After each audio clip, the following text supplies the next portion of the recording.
Good evening, hello, welcome along. One of those, do you remember when you were a wee nipper in short trousers and went to school and you got home and your mum would say to you, well, Chris, what did you learn at school today? Well, I'll tell you what I learnt today. Liz Balls has got more balls, Liz Truss has got more balls than Brendan Rodgers. He's still here. He's like a bad smell, like a bad fart in a spacesuit. And I think even if we win tonight, I don't think I want him to stay because it'll be a one-off. Welcome along. This is Leicester Till I Die TV. This is the Leeds United Watchalong. It's time! Strap yourself in because we're set up, switched on and ready to go. You are watching and listening to Chris and Leicester Till I Die TV on YouTube and your favourite podcasts.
Till I Die TV, your first choice for everything Leicester City. Tune in and join in now.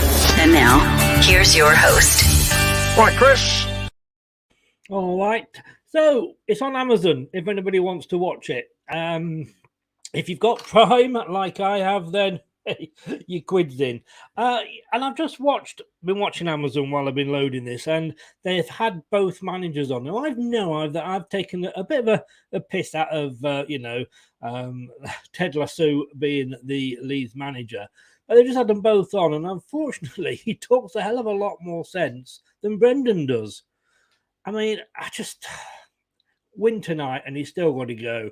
Gray's in. Here we go again. He says, good evening. Still playing Vardy, but at least Pratt plays. Pratt plays. Marty plays. Vardy plays. Why the fuck hasn't he put Inacho with Vardy up front? What has he got against two up front? We finished 5th in the league playing two up front, you moron. Why are you not putting two up front again since that? Because you're such a stubborn fucker. Tell you what, I know you're Northern Irish. Maybe we should let Northern Ireland go back to the Irish and then we can get rid of you altogether. Just a thought. James, hit the likes and subscribe. Thank you, mate. Unlucky for you last night, sir. Hopefully we'll be a bit lucky. And Hayden's in. Another sucker for punishment. Good evening, Hayden. How are you? Why do we do this all the time? Why do we do it? Let's have a look at some stats before we start. We're going to get to the team, but this is the reality. Okay, and I'm going to say reality. Let me just get rid of my mini-me there because I am taking up all the screen. I know I deserve to, but, you know, it's not nice. There we go. There we go. So that is the reality. 10 games played, 5 points. That is what this wanker has taken us down to. And I've had people come at me this week and go, yeah, but he wasn't backed in the bollocks. He's got the squad that won us the FA Cup, plus Daka Samari and a few of his other dodgy signings. You know, if he was any good, that team would not be there. We wouldn't necessarily be top 5, I grant you that. But if he was any good, that team would not be sat where it is sat now. He needs to go, even with a win tonight. With a win tonight, you can probably see Hayden, I'm brilliant. Not. with a win tonight, would you still want him to stay? Because I wouldn't.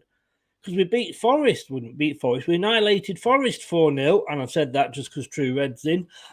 We annihilated Forest 4-0, and yet we didn't go, what the hell are they wearing? We didn't go on and take advantage of that because he is a biggest plonker. I only hope that it's bonfire night coming up and that somebody will please take him, kidnap him and stick him on top of a bonfire.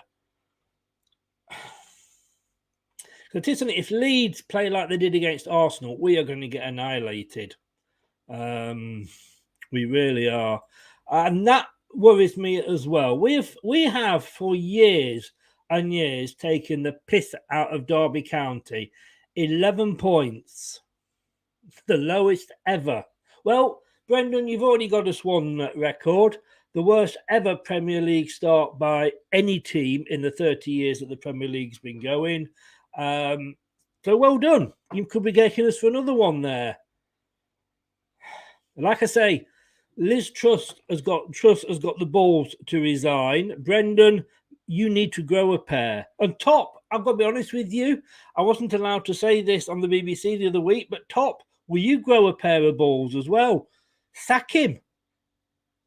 You know, I thought that you had a grasp on this football club when you got rid of Prell and brought in Brendan. At that point, that was a good decision. And I thought you really, really had that. But now I am, for the first time, beginning to doubt you. As much as I love you, I'd have your babies if you walked in here now. You need to do something. Are you giving him enough rope in the hope that it will hang himself? I'll tell you what, we'll form a queue for people that will kick the steppers away from under him. So this is the lineup. What do we think about it, boys and girls? Ward in goal. Castagna and Marty, Faze and Justin across the back. Now, okay, look, for those of you that know me, Marty was my most improved player last season. So I'm not going to I'm not going to hang him out to dry, but there are better players that should take that position. Soyuncu's got this magic injury again. Yes, Brendan. Brendan seems to be able to injure more players when they're not playing than the players that get injured during a match. And Marty. I mean, at least he's on the right now. He's on the right because in the first few games, Brendan, in his little brain wisdom, put him on the left. At least he's put him on the right, and he did have a decent game against Palace. But do you believe Soyuncu's injured? I don't know if I do. Samare, fair enough. Yeah, I've got to be honest with you, because indeed he isn't good enough to play at the moment. I know he's injured, obviously, yeah, before you say anything. But yeah, he's not in the best of form. Pratt at last, and I'm pleased, Dennis, have a good game.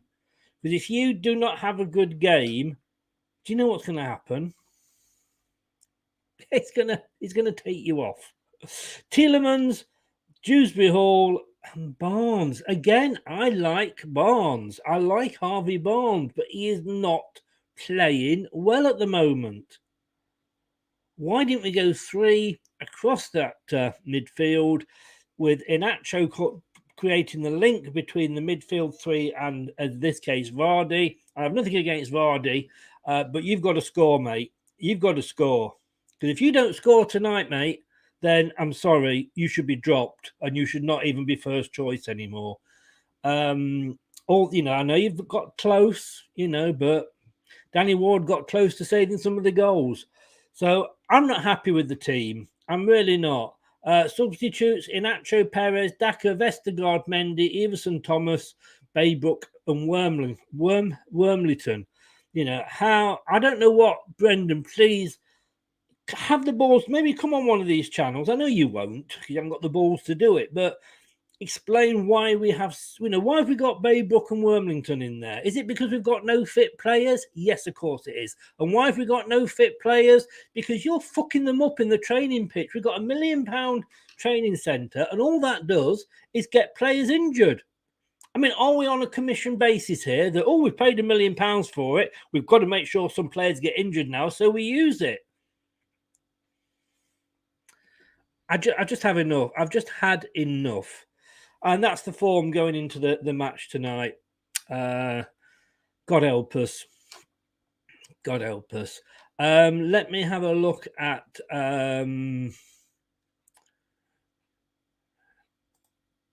Gray, exactly. He has completely took us back instead of taking us forward. Yeah. And I would have accepted, because I gave him last season. I said, look, all these injuries, it's not his fault, blah, blah, blah.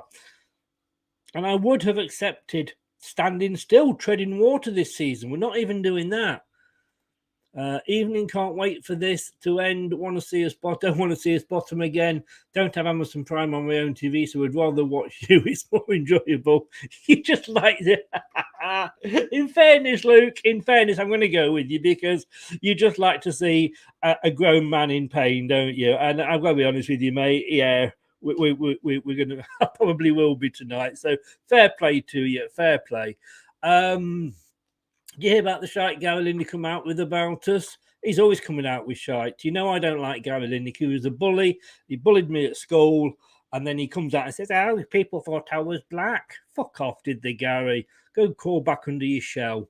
James Dunlop, with our recent form, I'm concerned, only a point above the drop zone. The thing that I'm concerned about is the fact that we were a quarter of a way through the season. And that, when you say it like that, Hayden, I won't be on for long. I will be on at half time and full time because I'm the game. Nice one. Hayden, if you want to come on live at half time or full time and give us your views from the game, feel free, mate. Feel free. I can send you the link. Same old crap week in, week out. Leeds haven't been in great form recently, so Leicester have to take advantage tonight. You didn't know what I mean. We couldn't take advantage of a prostitute who was pissed. We really couldn't. That's how bad we are at the moment. James, and you are going with 1-1. Let me just dismiss my reminder that we're about to kick off. He's going with 1-1 tonight. Barnes beat players at the start, gets booked and then holds back. I like Barnes, but at the moment he wouldn't be my first choice. Apparently, again, he's got this mysterious injury, But look, do you fancy a bit of some good news? Shall we try and lighten the mood just a tad?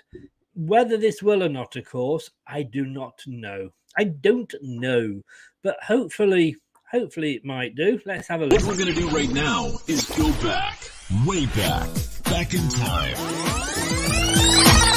Leicester City FC on this day in history with Leicester LTIDtv. It's rewind time. What was going on back in history? Well, let me tell you something. On this day in 1928, yes, I did say that. 1928, that's how far back we have to go. Leicester City's 10-0 win over Portsmouth at Filbert Street remains their biggest league win in the club's history, and is also remembered for Arthur Chandler and the Six Swans. Yeah, I don't remember that. The meeting between the sides in Leicester 8 months earlier had ended in a 6-2 win for the Foxes, and they were on course to better that after romping into a 5-0 half-time lead. Chandler's fifth goal made it 7-0 in the 71st minute, and legend has it that a flock of 5 swans flew over the ground, one for each of his goals. A few minutes later, after Ernie Hine had bagged number 8, a 6th swan is said to have appeared as if imploring Chandler to add another goal. He did just that, and Hine completed the scoring with his hat-trick strike. Leicester City 10, Portsmouth 0, 20th of October 1928. That's how far we have to go back to actually I know. I'm exaggerating for comic effect. Look, this is where Watch us on YouTube. Listen on your favourite podcast platform. Or ask your smart speaker to play the podcast Leicester Till I Die. Broadcasting live worldwide. Yep. Arthur Rowley Gray. Yes. Do you remember him? I'm not sure I do. Of course, I remember him, but not remember him. They're showing Vardy at the moment. There's so many questions to be answered tonight. If Vardy doesn't score, are we looking at the end of his career as a starter? Are we looking at Jamie Vardy just coming on for the last 15, 20 minutes? 10 games, no goals scored. And yet we don't criticise him. Because he's the one. I mean, I'm sorry. Yes, he is fantastic. Don't get me wrong. Again, I'd have his babies. But these players have got to realise we are in the here and now, not in the then and yesterday. Mike is in. Good evening, Mike. Yeah, I saw you got a new manager. I need to watch your video, by the way. I haven't had a chance yet. Are you pleased with him? I think Chris Walsh was saying he wasn't too happy. I don't know. I don't know who he is. At least you've got a new manager. We've got a manager with less balls than Liz Truss. At least she knows when to resign. So we are about 10, 11 minutes from kickoff. The sprinklers are going. I can see the fans there. Look like they're getting wet. Look like they're getting watered. Just seeing as anybody I recognise in the crowd. Everybody's got smiles on their faces. I suppose it's a case of if you don't laugh, you would just cry. Few empty seats. That could, of course, be the fact that they're still enjoying a last-minute beer. Let's face it, you probably need some Dutch courage to watch this Leicester side at the moment. Yes, Vardy is finished starting if he doesn't hit the onion bag tonight. I think so. I honestly think so. I really do. I wonder what the temperature is. Is it going to be too hot? Is it going to be too cold? Are we going to have leaves on the pitch that are the wrong sort of leaves? What is it going to be? Excuse going to be tonight? You know, we've had the players were tired, but you only played 2 substitutes. We had that whole with such an inexperienced team. What, the team that won the FA Cup is inexperienced, and yet we then went and lost to Southampton, who fielded the youngest side, I believe, in Premier League history. It was too hot. In November? Sorry, October, I should say. October? Oh. Do you know, I can't even think of the excuses. We know what the big excuse is. You're fucking shit, Brendan. Fuck off out of our club. If you win 8-0 tonight, I don't know. Maybe I say give you another chance. But even if we win 1-0, 2-1, whatever, do you know what? It's the month of Hallows. Happy Halloween. Do try not to die.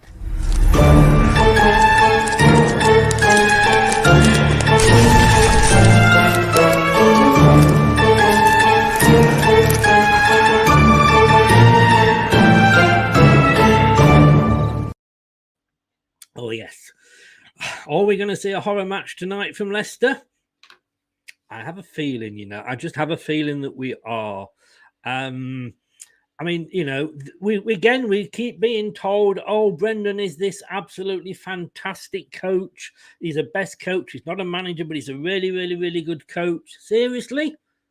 He's been out-coached by, in the past, Steven Gerrard, who used to be his player when he was a manager. He's been out-coached by Ralph Huthenhall, who he put 9 goals past. He has been out-thought by many young managers, including, and commiserations to Bournemouth for losing last night, but to Bournemouth.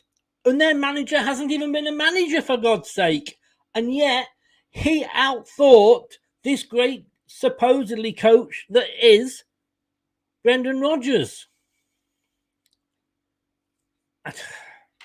He couldn't manage a free bang in a prostitute's house, could he? Let's be honest with you. He really couldn't.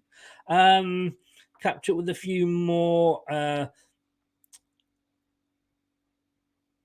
Mike says, at the point of the season where we have to back him, not my number one choice, but going to back him. Is he an improvement? Of course, that's the big question.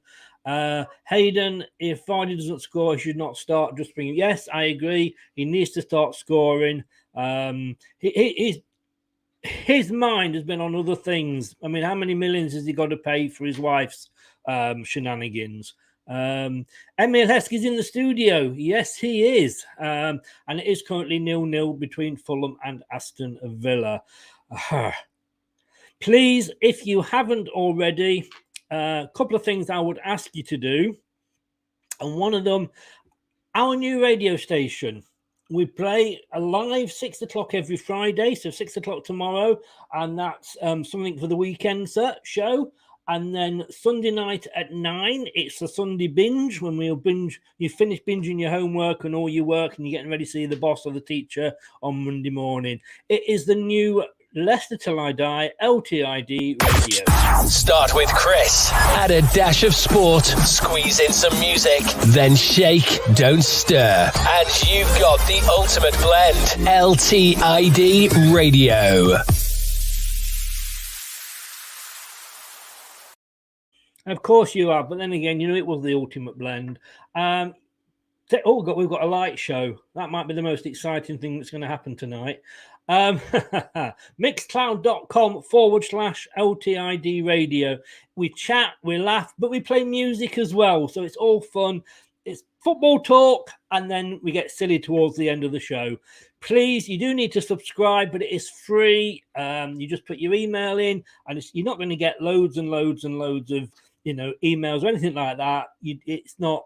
I've spoken to people that doesn't happen. Please get over to it. It's Mixcloud, MIX Cloud, all one word, .com/LTID radio, or go to LeicesterTillIDie.com/radio, and the link is in there as well. Please, we've just started up. It's going very slow. We have a great time. Sometimes I'm just there talking and playing music to myself, but I love it. I'm used to that with my ex-wife. So please get on there. Please show us your support, and please follow me and subscribe to that. Mixcloud.com/LTID radio. The teams are in the tunnel. They're about to come out, and then they'll do all the lining up and what have you. And if you haven't yet, please subscribe to this channel. We're trying to get to 1,500 before the World Cup. It would be absolutely fan-dabby-dozy with a cherry on top if you would. And if you are subscribed, that's not the end of it. Smash the likes button, because by doing that, it basically gets the channel out there onto different people's homepage that don't normally see me, and then hopefully they will subscribe. You get the idea. Basically, do everything you can. We need the support. We're not the biggest. We're not the best. We just have a bit of fun talking Leicester, playing a bit of music. We do all that. So mixcloud.com/LTID radio.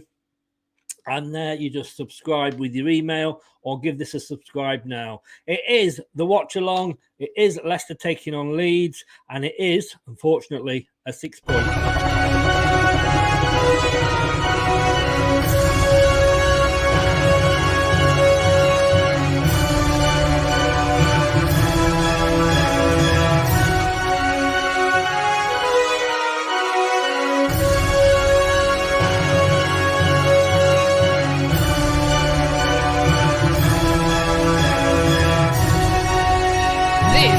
Leicester Till I Die Watch Along show. Join in the chat and don't forget to subscribe. Do what the lady says. Do what the lady says. Here we go. So they are now just walking out onto the pitch. The only rule that I would say, please, if you are watching, sometimes either the graphic or, well, certainly what the thread that I'm watching or my co-host is watching, we can be a little bit behind. So we do not ask for spoilers. Put a spoiler in, whether it's a joke or whatever, it's a straight ban. You just get kicked out the chat. So please, no spoilers. Once it's on the screen in the middle, if that's ahead of me, that's fine. But no spoilers, please. Right. So they're just all lining up. Let's just get a few things sorted here. Score predictions. What are you going to go for? Let me know. I'm just trying to find the right one here. Here we go. This is the one. And it is.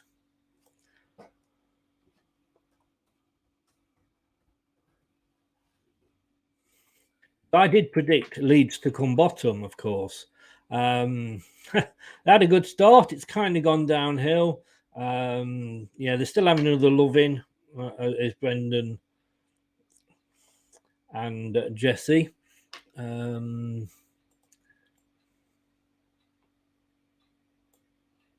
Let's just quickly go through. Let's just go through the scores very, very quickly.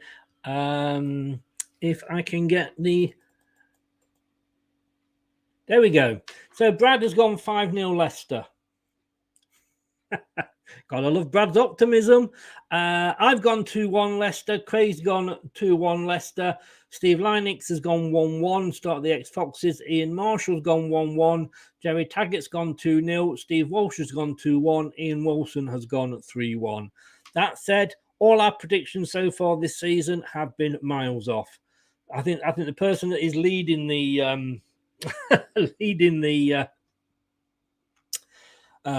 prediction lead's got about 3 points.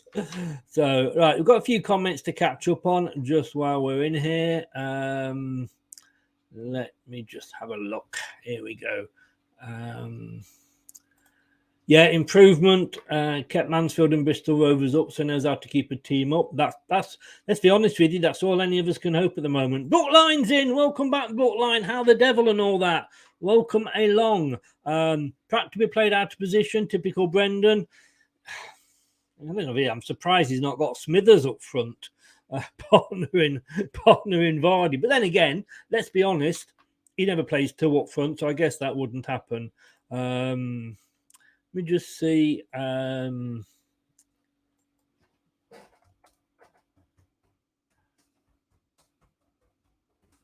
just chasing my co-host up. I have a feeling he's probably just having a bite to eat because he's just on another show at the moment. Or he was on another show. All he needs to do is bring some stability back to Newport. Indeed. Obviously, I take my hat off to you, Chris. You work very hard with what you do. I love it. And to be honest with you, mate, I'm not working at the moment. I lost, I didn't lose my job. I left my job due to anxiety and depression 2 or 3 years ago. And COVID kicked in. My mum died. I had a heart attack. Hey, not the best time of my life. So this does take my mind off things. I loved it. I appreciate your support. Great. I do appreciate your support. True Red, like and subscribe to Chris. Brilliant, mate. Cheers. Thank you very much. Do you have a channel, by the way, Luke? I've never really asked you that. Bamford playing 3-1 City, 2-1 to Leeds. Brookline says Fulham have gone up against Villa. Wow. Okay. 2-1 to Leeds. And we've kicked off. We have kicked off. Let's get him in. Good evening, sir. How are you? Good evening. I'm very well. Thank you. How are you? Not so bad. I do apologise. I just sent you a message saying, are you coming in? And literally, as soon as I pressed send, you popped in. Which is just typical. Yeah, I was just actually watching a wee bit of the Fulham game, actually. Fulham are actually leading 1-0 through Harrison Reed. So could potentially be bye-bye Gerrard. Yeah. Ted Lasso will out-coach Brenda. Yes, he would. Can't wait for our preview. I might forget that. Mike. James says evening to Doug. Hello, James. You held on last night for a win. Liverpool won 1-0 last night. Oh, you turned it round now? Hopefully we'll obviously hopefully win on Saturday for you guys. But please. No, I think we have kind of turned it around now. I think we're starting to get into a bit of momentum, and I think the more that it goes on, I think we'll climb the table very shortly. Yeah. Well, good luck. We need the bigger the battle at the top, the better. It's a corner to Leeds. They take it short. and it's another corner to Leeds. I'm on 132. I don't know about you, Doug. I'm on the same as you. Are you? Wow. I suppose it's because, let's be honest with you, I'm watching it on Amazon Fire Stick, so it's got to be, I suppose, as spot on as it can be. It's true, mate. Louise is in. Good evening, Louise. How are you? Looking forward to having you back on Monday. It's been a while. You're good, Louise. I haven't seen you for a while. No, she's been working the last couple of Mondays, so it'd be good to have you back on Monday nights, Lou. And Mike says, hi, footleg. He's not going to let that go, is he? He's not. But then again, this is the guy that knows his fanny. Let's be honest with you. Hey. You're on dodgy ground there, Mike. So Ward at the back playing it out. I noticed that Martinez is at the match. 3 Belgians on the pitch. Oh, okay. With Face. Is Dennis Pratt starting? Dennis Pratt has started out of position, but he started, But when we say out of position, let's be honest with you. These days, when the team's announced, you don't know what the formation is, and you just go along with the best that the BBC can do, or Sky, whichever you follow. By the way, thank you very much for sorting me with that overlay, because it's actually. I don't know why the first one didn't work, but you were more than welcome. I didn't realise I'd left my bit of logo in the corner. That's hilarious. That. I love the fact that you were too polite to say anything. To be honest, when you mentioned that, I didn't actually see it. Did you? No. I looked at that thinking, that looks like a bit like mine. Looking forward to having you back, Lou. Hopefully you're going to last longer than Liz Truss. I tell you what, no, I'm going to give Liz, I said this earlier, I'm going to give Liz Truss credit, and I don't like to get political on the show, but at least she's got the balls to resign, Brendan. Yeah, that's very true. But I've been impressed. Since we signed FaZe, I've been impressed with him. I have as well. I think he's a very, very good ball-playing centre-back. As well. Is Vardy playing ahead of instead of Daka? He is. Now, as a neutral, because I've said at the start, there's a lot of questions to be answered, and even if we win tonight, I'm not going to 100% sure say that I want Brendan to stay, because we saw him beat Forest, and then look what happened. So I'm not winning isn't the end of it, but for me, Vardy's got to answer the question. 10 games in, a quarter of the season, hasn't scored. Yeah. Now, and a lot of people said to me, well, he's got close a couple of times. Well, Danny Ward got close to saving a couple of goals, but he didn't, Oh, Vass! Oh, just talking then, he was caught. What are you playing at? I know. He was caught in 2 minds there. Yes.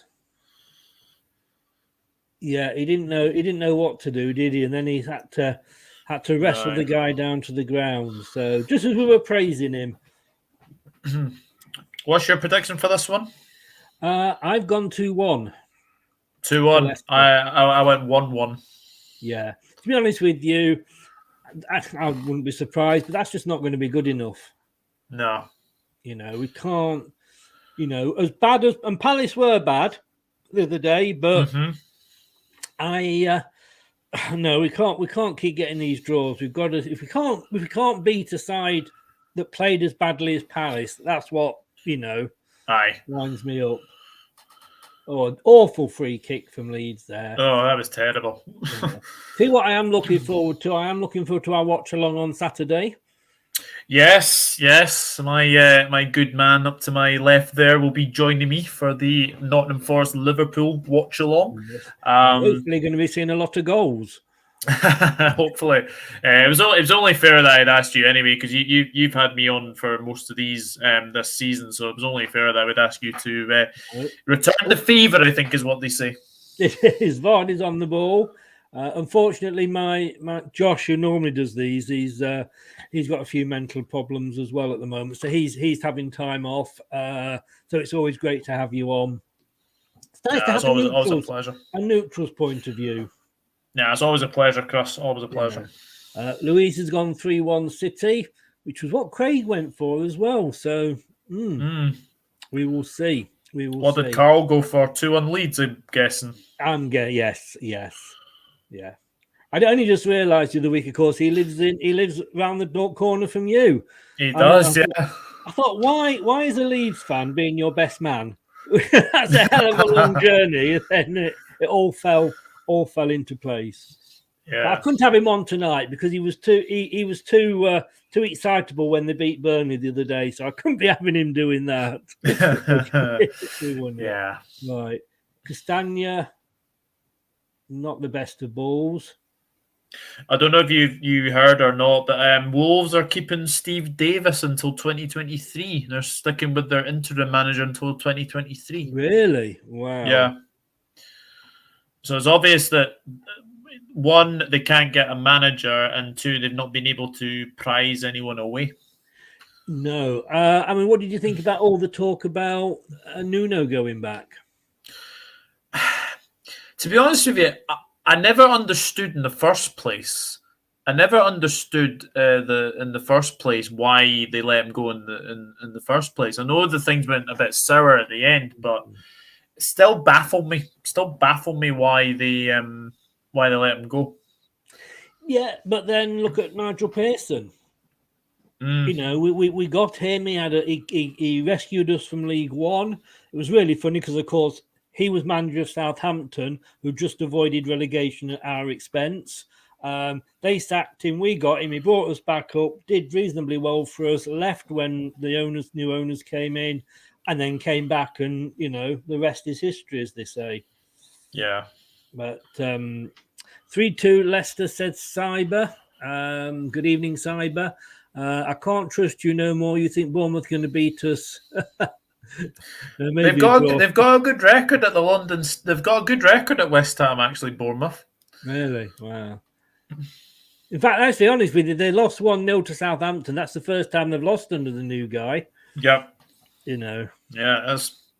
Michael Beale turned down Wolves to continue his journey with QPR. Fair play to him. Absolutely agree with that. They're top of the league, I think. I'm surprised because he's not like he's had a good time since he's stood in, has he? The Wolves guy. No, Wolves have been very, very poor. But no, well done to Michael Beale, because I think if you have to say that Michael Beale has done a very good job at QPR, and you know they're currently top of the league. Top of the league, yes. They are. Felino 1304, who will win? Hopefully Leicester, but this is Leicester, who knows? Felino, give us a follow on Twitch, and I will follow straight back on Twitch straight back at the end of the match. And just to keep everybody up to date, there's no post-match today, literally because it's obviously going to be a late finish. But Brad will be coming on to this show at the end, so... we could be talking about a new manager, or at least one going, because he did not look happy at the end of the last game. Top. No, he didn't. I know Sean Dyche hasn't been. He hasn't been approached. But then again, neither was Poch. You know, so let's be honest with you, James. They all get paid off millions, so they can afford to. Oh, Jesus Christ. James Justin, my God, you could have put a bit of weight on it. But I'm not impressed with Leicester at the moment. We're looking very nervous. Yeah, looking a bit pedestrian, I think. Yeah. Oh, God. That your phone going off again, is it? It is. Hopefully... Yes. I must say, I do like the Amazon Prime coverage. Yes, I don't mind a bit of Prime, to be honest with you, basically because it's one of the few things I pay for. But I do like the coverage, and they don't have Robbie Savage, which is a big plus. Oh. Thing is, we can't keep saying all the time, you know. I know. What do you think of what Louise said there? If we get one, she thinks there'll be more. He wasn't offside. I just couldn't control it. Yeah, I'm not so sure Leeds are the best defensively. So yeah, I think he could probably do it. Louise, I honestly could. I mean, they've only got a -2 goal difference, so. Oh no, that's a silly face. What is up with you today? I suppose he has got Patrick Bamford to keep calm, hasn't he? But they played well against Arsenal. Yeah, I thought they were unlucky against Arsenal. Cheers, Lou. Cheers, Louise. They were unlucky against Arsenal, and I think as well that Gabriel was lucky that he didn't get red. Obviously, the referee decided to not decided to change his decision to not give a red. But if Bamford scores that penalty, then they probably get a draw. Yeah. I'm sorry, Leicester. You're playing it around like, and the referee's letting a few challenges go here, but I mean, it's like under sevens defending. Yeah, you're not passing the ball very, very well. But it's probably a bit of a turn of obviously a team with no confidence at the moment. Yes. Melee is a big guy. I didn't actually realize until I just watched that now, but Melee is absolutely massive. Mm.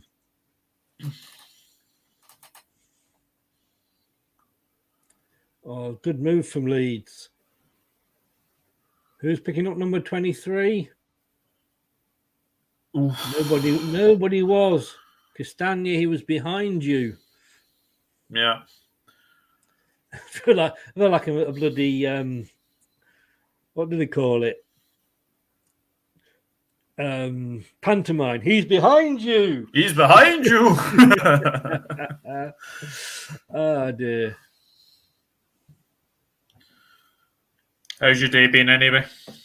Yeah, up and down. I should have had a doctor's appointment at 9:22 this morning. Set me alarm for 7:30. Slept through it and woke up at 11:30. Oh no! I know. So, and I hate missing doctor's appointments because it's not fair. Yeah. So I've got to wait to see when they can fit me in again. On that, how's yourself? How's your day been? Pretty busy, to be honest. I've just worked. Well, actually, we had really bad system problems on our laptops today because all the work we do is like on laptops. So basically, everything was just crashing left, right, and center. So I didn't get much done. So it was just one of those days where everyone was like, "Well, we can't do anything about it. The weather's poor." Do you work from home or? I'm not licensed yet. Once I get licensed, I'll be able to Go on. Oh, sorry, mate. Sorry. What do you do? I work in pensions, life, and investment. Oh, God. Good luck with that, mate. Cheers. that was the job that finished me off. I went from nationwide doing mortgages that were in bad debt to LV, ISAs and pensions and life assurances. And yeah, basically it nearly finished me off. So good luck. All right, cheers.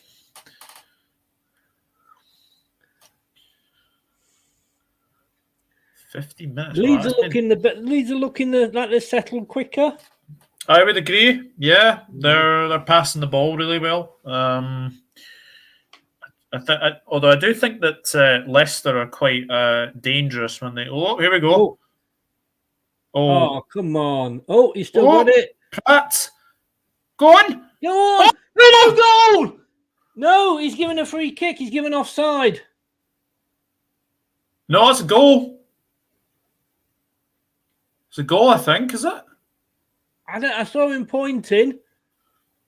I think that's no. I'm not sure. I think that's a goal, Chris. I didn't see any offside being given there. No, it was where he was pointing. He didn't point like it was a goal. Let's have a look. have a And I look. don't think it was offside. Let's have a look. No. No, I mean, that wasn't Plays a foul. plays it Was to that a plays it to foul? Pratt. No, Pratt's not offside. No. I'm just thinking, he's playing on. He's playing on. Yeah, no, Surely. definitely a goal. It's a goal. That's got to be a goal. It's a goal. It's, Robin Koch own goal. Oh, he cocked that up, didn't he? Hey. Hey. Oh, we're going to have this.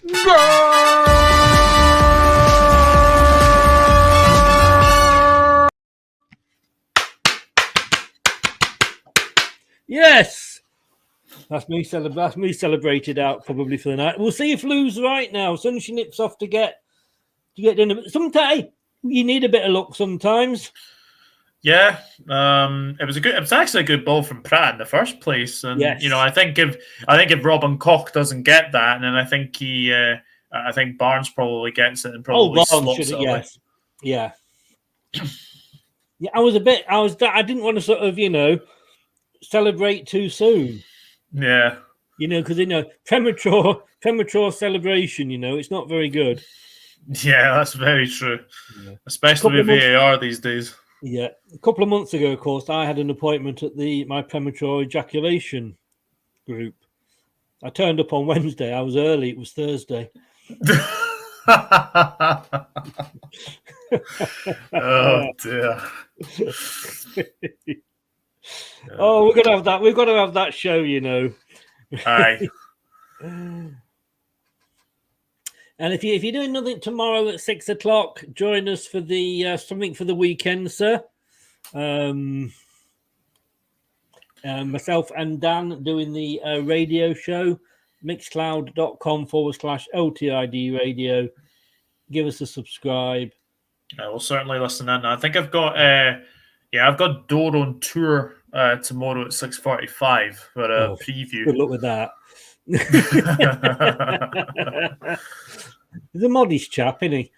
Yeah, he is. You're not dreaming. You're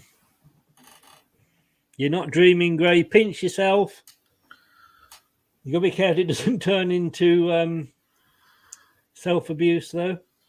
Sure. I mean, a win today will not take us out of the bottom three, but as I look at it now, we've got 8 points, 2 clear of Forest, and I'm not, it's early days yet, but only a point behind Wolves, Villa, and Leeds. But Leeds do have a game in hand on us, and 2 points behind you, James. 2 points behind Everton. So, and I think if you look at, I think it was Wolves, when Wolves were winning the other day, I think they jumped up to about 12th. Yeah. I mean, that is the only thing in our favour is that, just apart from Arsenal, nobody's really showing any sort of regular form. No, absolutely not. It's and as we said, it's a very, very strange season due to the fact that obviously we do have like the World Cup coming up. Brendan has a shopping list out. And don't forget, of course, the week before the World Cup, we've got Stan Boardman, and I'm sure he'll be talking about the Germans. And of course, we've got the Home International World Cup quiz. We'll have yourself on for Scotland. We've got a Northern Ireland. We've got a Wales. And an English fan.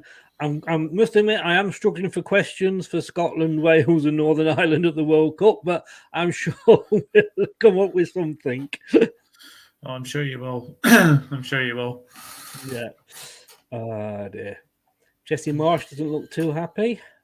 Yeah, Somerville. I think Somerville's down, I think. I think he may have got hurt in the old wedding department. Yes. Yes. Oh, yes. Yes. Yeah.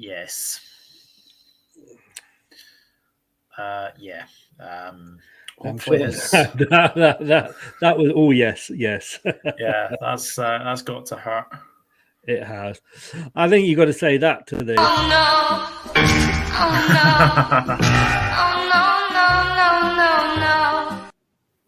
No. What can you say? You are watching Leicester Till I Die TV. Oh, that cut off short. Still 1-0 Fulham as well. And that's doing us a favour because Villa are sat in 17th as things sit on 9 points with -7. We could, if that goes wrong, could we be looking at a manager going that isn't Brendan tonight? Could possibly. I mean, there's been a lot of rumours about Poch and Tuchel to Villa. I can't really see Tuchel going to Villa, but you never know. I believe. Carry on, sorry. I believe that is it the provisional England World Cup squad's announced tomorrow? Is it tomorrow? Oh, right. That will be why BBC Leicester page is asking for any Leicester wild cards. Oh, good defending there. Good. Get up, Bamford, you woman.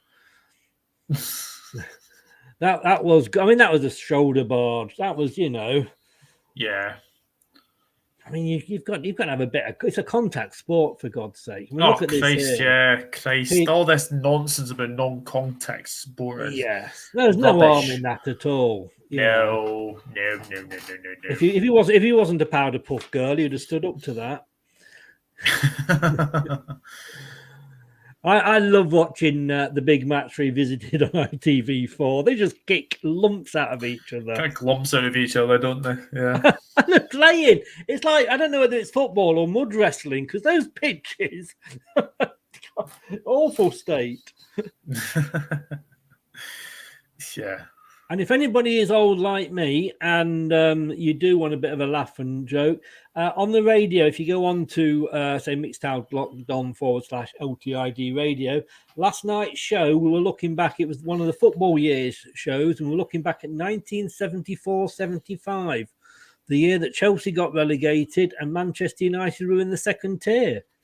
Wow. And yes, it does happen, Man United and Chelsea fans. Yeah. And some of the music maybe was a little bit dodgy, let's be honest with you. I can't lie at that. But then some of us had to grow up with it, so the rest of you can enjoy it as well. Come on, Leicester now. It's that final ball again. Yeah. I mean, if it finishes 1-0, I'll take that, obviously. But 100%. 100%. Doug, they can announce 55 players. It's stupid, isn't it? That's mental, man. I mean, why not just announce? I don't know how many. If it's a 32 squad, announce the 32 players, but then allow them to be swapped if there's injuries at all, which I probably can do anyway. That was brilliant from Tielemans. Yeah, the shoulder barge on Bamford, it was. Oof, is that a corner? I think it is, yes. So, we're coming up to 25 minutes. And I'm sorry, Lee, and I'm not disrespecting Leeds, but these are the teams we need to be beating. I remember Brighton last season had a great start and then fell away. And at one point, I think March, they were actually bottom of the form league. But what they then started to do was they started to beat teams around them. Yeah. And that makes all the difference. Because you're not going to beat the Manchester Cities and the Arsenals all the time. But, you should be beating, the Wolves, the Villas, the Evertons, because they're the teams that, literally 6 pointers. Oh, it looks a bit like Robbie Fowler, him, doesn't he? Yeah. He does, actually. Yeah. He's a good player, Aronson. He's a good player, but I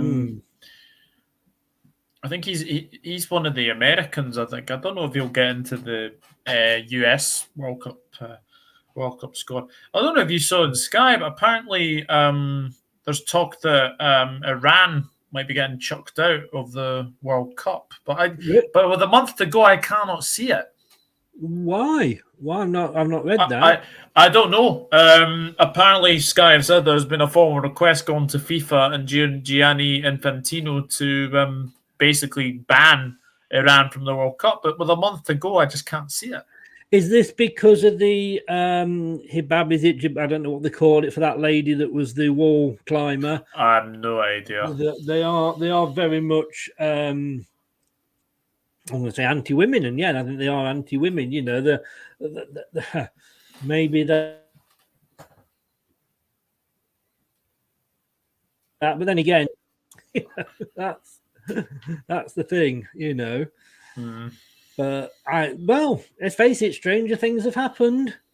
I remember Yugoslavia being chucked out. I don't know if it was the Euros or the World Cup when Serbia were doing all the fighting.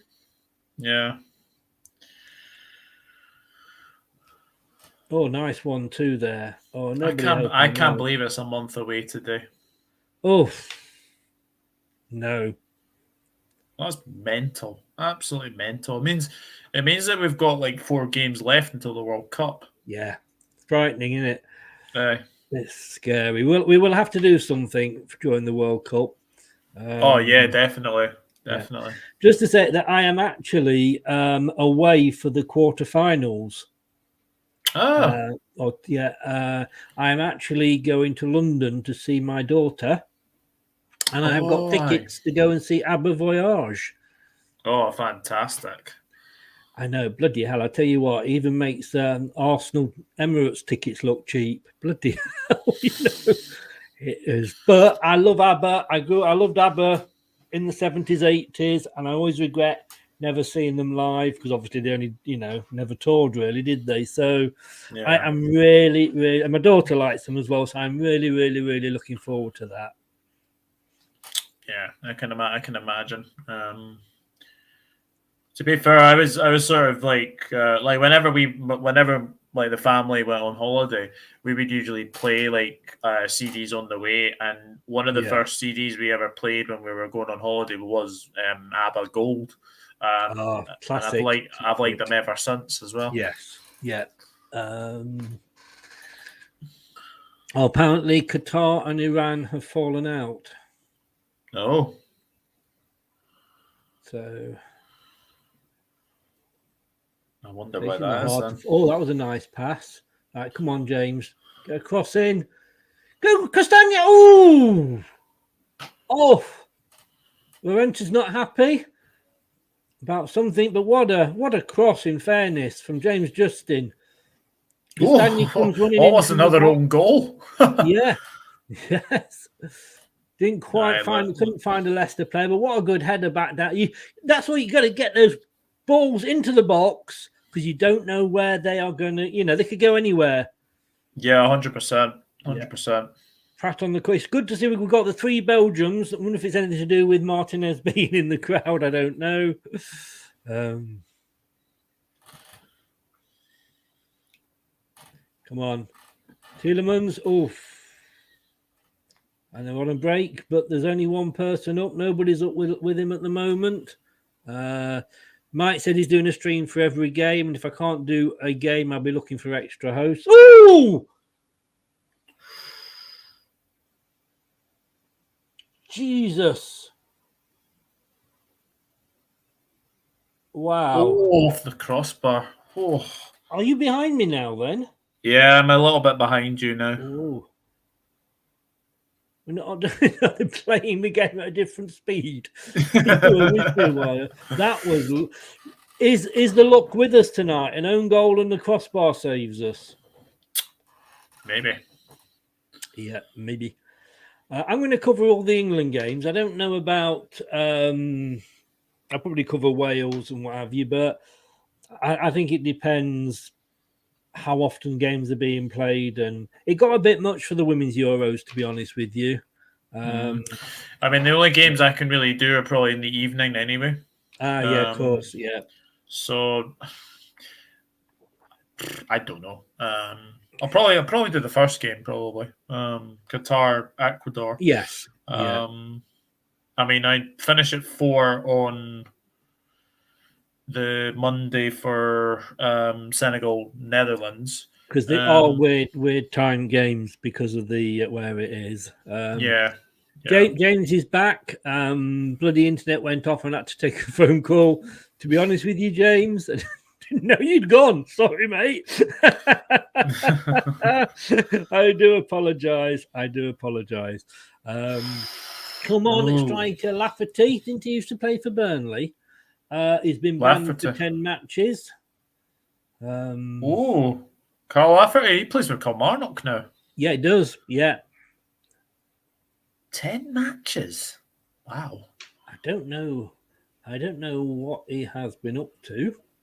It's been There was an incident when he, I think, I don't know if James will know, sectarian chanting. I think it was in over a sectarian comment he made to a fan. Yeah.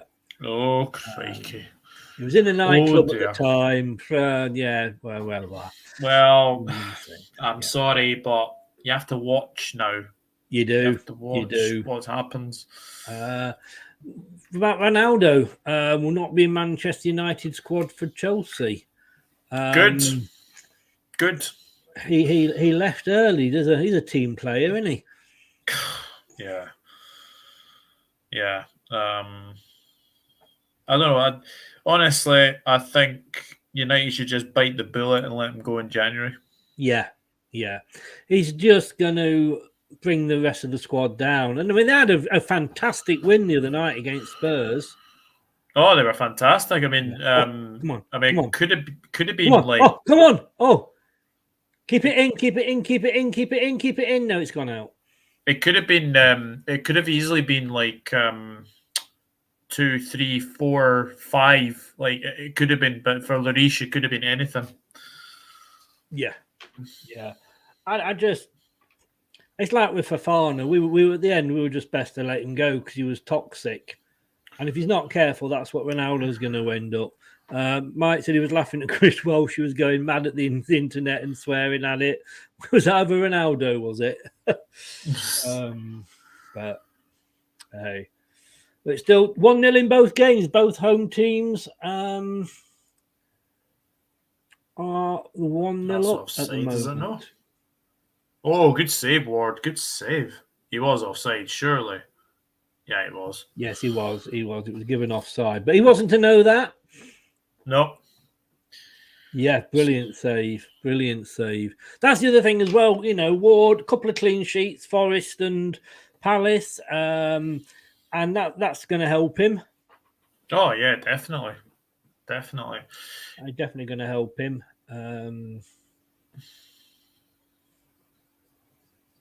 I mean, Allison saved a penalty from Jared Bowen last night. Yeah, didn't Bamford miss a penalty as well the other night? Yeah, against Arsenal. Yeah. Oh, there we go. Oh, what a lovely ball. Pratt. Oh, yeah, but go on! You've got to! Yes! Harvey Barnes, I'd said at the start what a great player he was. Yeah, great player. If you missed it, I did actually say, why is he in the squad? He couldn't miss. Well, I say he couldn't miss. Harvey, that's in fairness, I'm going to take it back. I did question why you're in the squad. I didn't think you were on form, but at the end of the day, that is missable. I know you're going to say, why is it missable? Because you're not on form. Look at that back heel from Vardy, Kieran Dewsbury Hall. But what a game Pratt is having. Aye, Pratt's been brilliant. Yeah.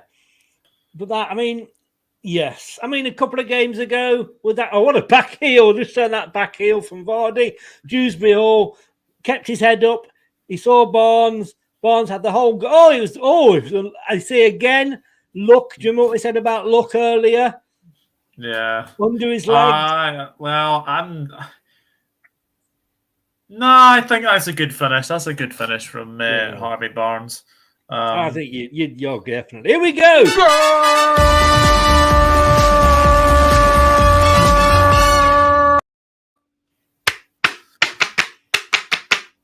Bring back the clappers. That's what I say. A little bit of celebration there from Diddy Dan. Lou, you could be right here, Lou. You could be right. is it? He's one of our Leeds. own. Yeah. I think he's a Leicester lad, though, is he? Oh my God, says the true red. Well, Pratt bringing the width and speed of play up top. Yeah, I mean, I've got to say, it's a madness how he doesn't play very often. Well, injuries apparently, but you know, he'll drop him next game. You get a hat trick and he'll drop him next game. But I love Pratt. Everybody that follows this channel will know. To me, the fact that we nearly lost him because he was out at Torino for a season, and he turned around and said, "Look, I want to fight for my place," probably because he maybe knew Tielemans might be leaving. But he said that he wasn't given the chance. Let's hope tonight is the chance he's got. Brilliant move. Yeah. Brookline, I hereby revoke any comments about Pratt being out of position. Harvey's from Colville, is he? I know his dad. I didn't know they lived in Colville because he was playing for different teams, wasn't he, his dad? I always thought his dad, to be honest with you, was Peter Barnes that used to play for Man United. It wasn't. But look, this is 2-0. Again, 37 minutes gone. It's not all over by any stretch of the imagination. But let's just enjoy it. Yeah, definitely. It will keep Brendan in a job. Whether we agree with that or not. For me, even if we win 4 or 5-0, the draw is going to be out and just see how we follow this up. Yeah. I know. I'm looking at that Wolves game in particular, which is not going to be an easy game any stretch of the imagination. But no, Belgium 2, Leeds 0. Luca's in. Good evening, Luca. How are you? I'm getting to know these your different channels now. And James Douglas Luiz has been sent off for a headbutt on Mitrovic in the Fulham Villa game. Whoa! Oh wow! Dear me. So Villa down a goal and down to 10 men. Yeah. Yeah, that was the Castagna and actually that's is it? I'm trying to think. He's faced Belgium. Yes. We've got 4 Belgians then now. Mm-hmm. Yeah. So you've got Castagna, Face, Tielemans and Pratt. And Pratt. Yeah, we've got... Oh, God. Belgium to win the World Cup. There you go. Oh, what a lovely ball through. Oh, that's going to be a... Yes. Well done, assistant linesman. Oh, Pratt again. He's causing problems. He's playing the Maddison role, isn't he? Yeah. I mean, I can remember when he did The Great Escape, week in, week out, because of something he said or his wife said on social media, Nigel Pearson would not pick Mark Albrighton. And as soon as he started picking him, which was about 10 or 11 games to go, we were on a great run, and of course we stayed up. So maybe this is the same, right? Tielemans now to cross the ball in from this free kick. Can we get a third before half-time? 40-minute mark. There's a bit of pushing and shoving in the box. Is the referee going to get involved? Nope, it comes across. It's a cross in. Oh! Strange choice there by the Leeds goalkeeper. I don't know if you've seen it yet. Yeah, he punched it out. Punched it, yeah. I thought, surely that would have been easier just to collect. Just to catch, yeah. Yeah. Gray said the same. He thought Peter was. I did for a couple of seasons. I was convinced it was. And then I had to Google his dad when I found out who he was. Oh my F God, Leicester are winning. I'm a Phallus Pan, by the way. You are all welcome. You are all welcome, Louis. Just subscribe. Where are we? 0-0 the other day, of course. Fulham 2-0 up now. 2-0, was it? Yeah. Told you, said Louise. You did. You did. Why do I even argue with Louise? Why do I even argue with you? James looks like bye-bye Stephen Gerrard. Well, let's see. Just be my not luck is the wrong word, but who scored the second for Fulham, James? I mean, Brendan could turn this around and he could take us to maybe 10th. I mean, I'd take 10th at the moment, to be honest with you. And then he might stay another season. It's all about getting wins now, isn't it? It's all about trying to just climb up that table. Cheer, Louis. Thank you very much. Yeah, it is. Like I said, if it had been explained at the start, if they'd sort of said, right, we haven't got the money, we've got to watch FFP and we've got to set on all this, they'd come out and said that at the start, and then we'd finish 10th or something, we'd say, yeah, we'd take that. Do you know what I mean? Yeah. But it was all the not knowing as to why weren't we buying players. Brendan was getting all the blame. Quite right. There we go. Mitrovic. Is it? Right. Oh, was that from the headbutt, possibly? I would imagine so, yeah. But Gerrard P45. That's Gerrard gone. Mitro penalty. Why is Gerrard gone? He's done a good job. Oh, come on! Is that a sending off? No, it's a booking. Oh, I suppose he wasn't the last man, in fairness, but he took one for the team there, didn't he? He took one for the team, yeah. That is. Yeah, it was never ever intended to try and get the ball. He wasn't even looking at the ball. Yeah. I don't know whether Gerrard would be gone. Oh, Koch, it's not his game at all, is it? No, scores an own goal and gets a booking. Yeah.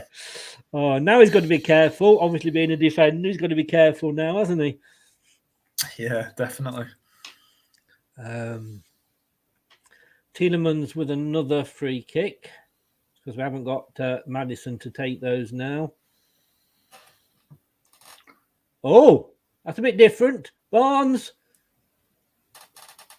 No, good idea, but an air kick there from Tielemans. It's a good idea with the free kick. Maybe what would have been better if Barnes had got the cross in first time instead of trying to come back on his other foot. Yeah. Is Vardy? Oh, Vardy. Again, Vardy's not done much for me yet. No. I mean, he was involved in that very, very good move that obviously led to Harvey Barnes' goal. But yeah, apart from that, it's been a little bit too quiet for Vardy. Yeah. He needs to start scoring. He really does.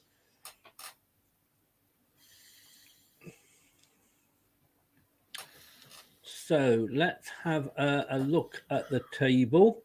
So we're on 6. We have now got a better goal difference than Villa and Wolves. We're on 8. Forest are on 6.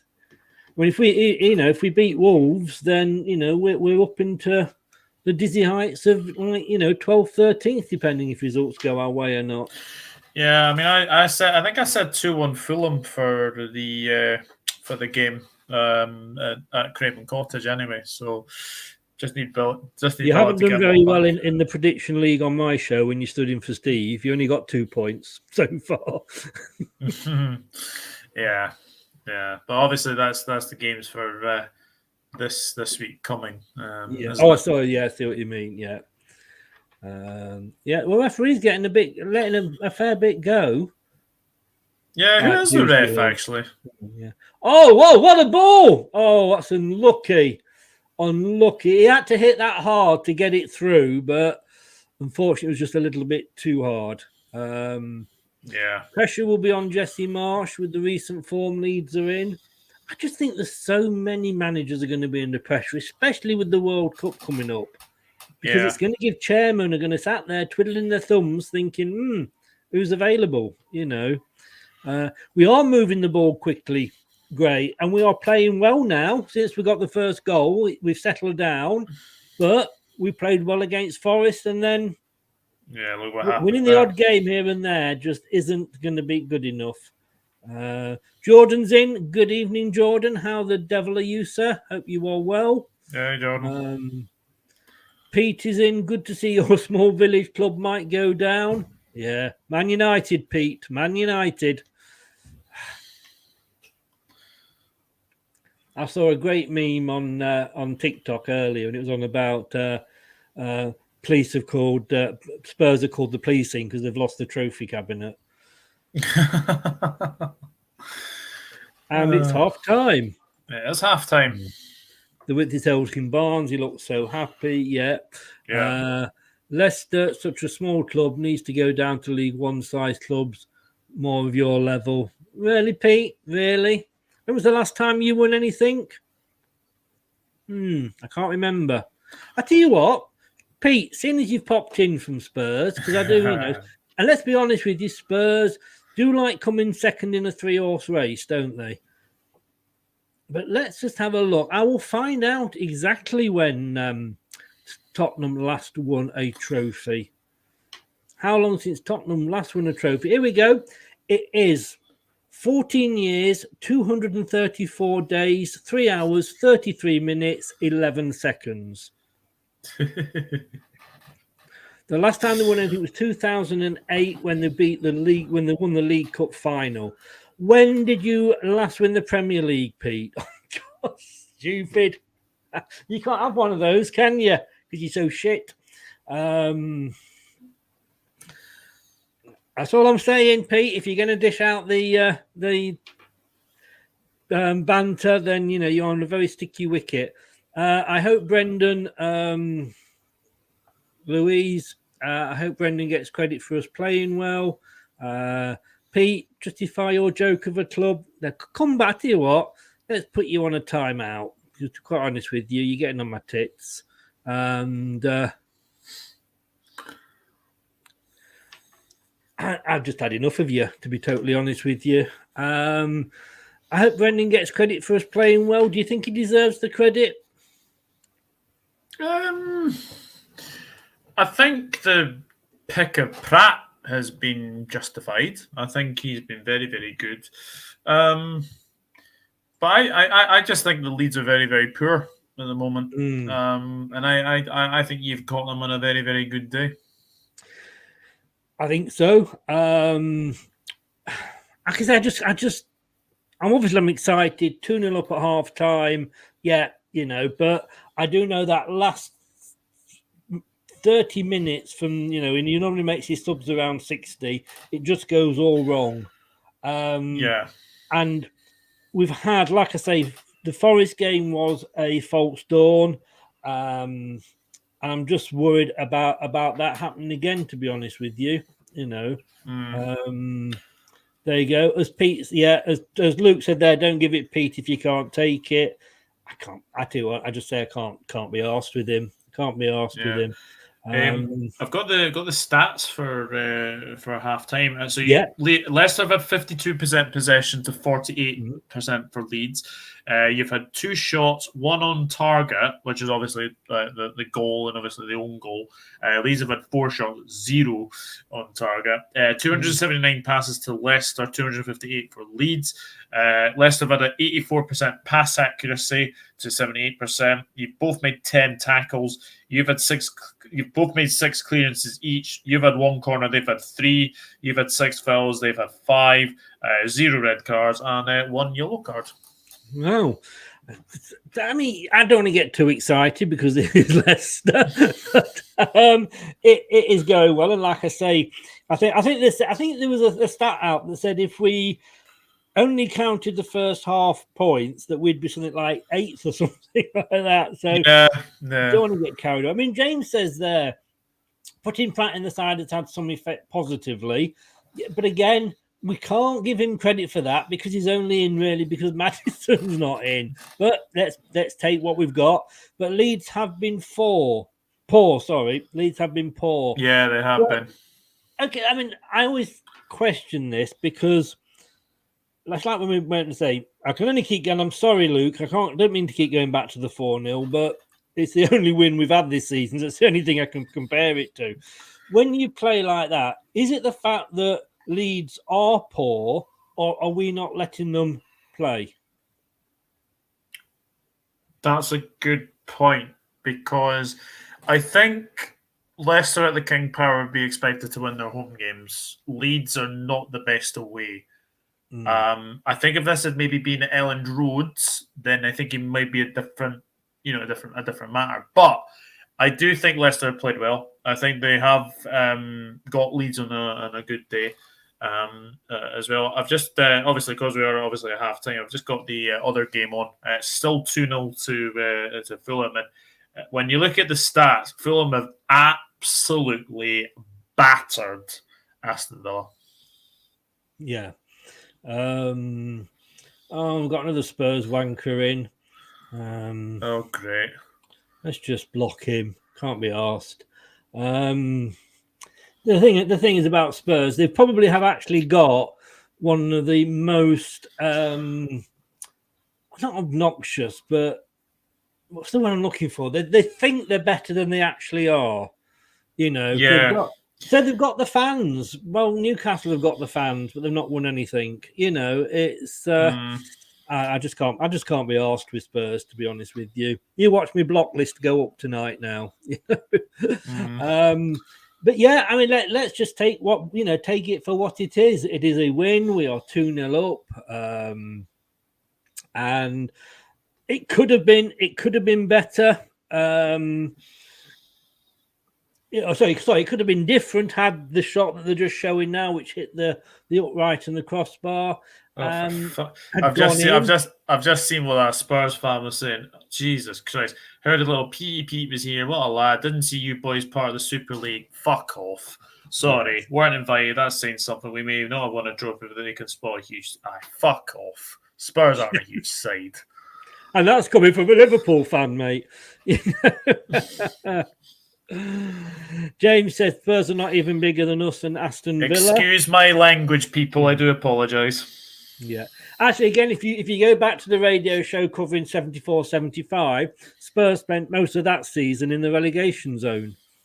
And people say, like, oh, you got to go so far back. But you have to with Spurs. Yeah. This is the thing, to be in with a chance of actually finding anything to talk about good with Spurs. That's how far you have to go back.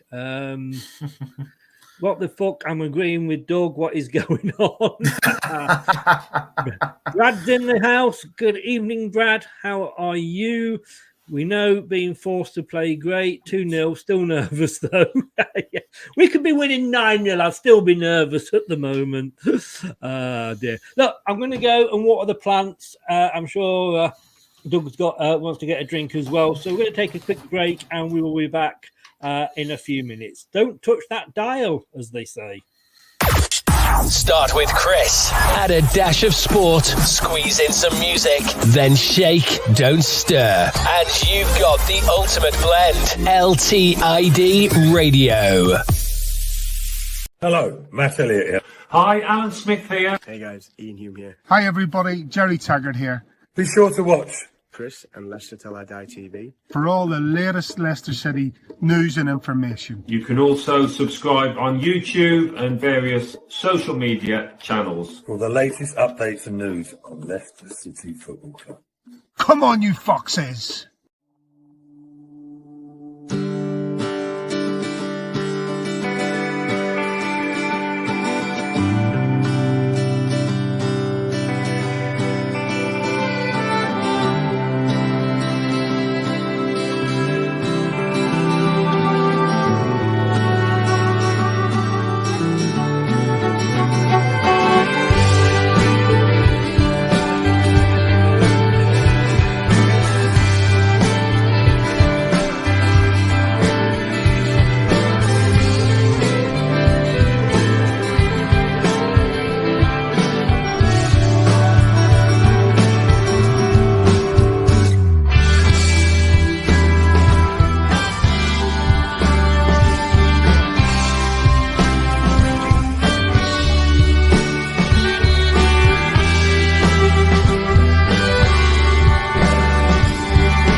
Delay Day Watchalong show.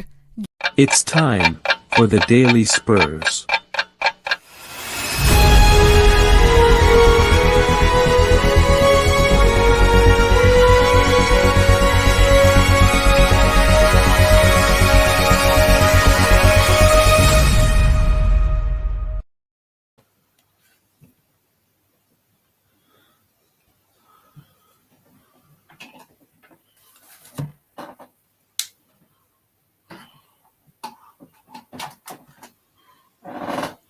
Just thought I'd leave that there. Just put it up just before I blocked Pete, just so that he can see how long it is and counting since they won a trophy. But, players are coming back out onto the pitch, so let me get that back up again. As much as I'd like to leave that there, I think I have to put the match back up. Let me just 3-0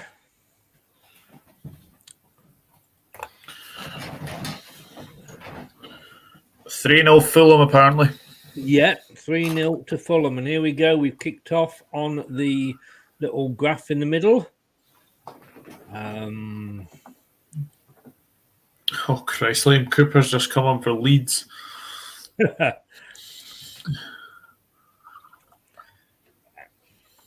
2.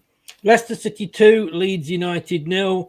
Spurs wanking fans banned from the channel 2, Leicester 0. So Spurs have won something tonight. Again, blocked by Chris. Yes. Yeah. Apologies for my language earlier. No. When you're talking about Leeds, about Spurs fans, feel free. It won't let me block him. I don't know if any of the mods that are in can block him. Yeah, give me a minute. I can do that on my iPad actually. Charles, I don't know why it's not, unless it's because I already have done, but it's not showing. Is it not showing? Give me a minute. I could probably do it. I'll just make sure my volume is down. Gray says go for a third and a fourth.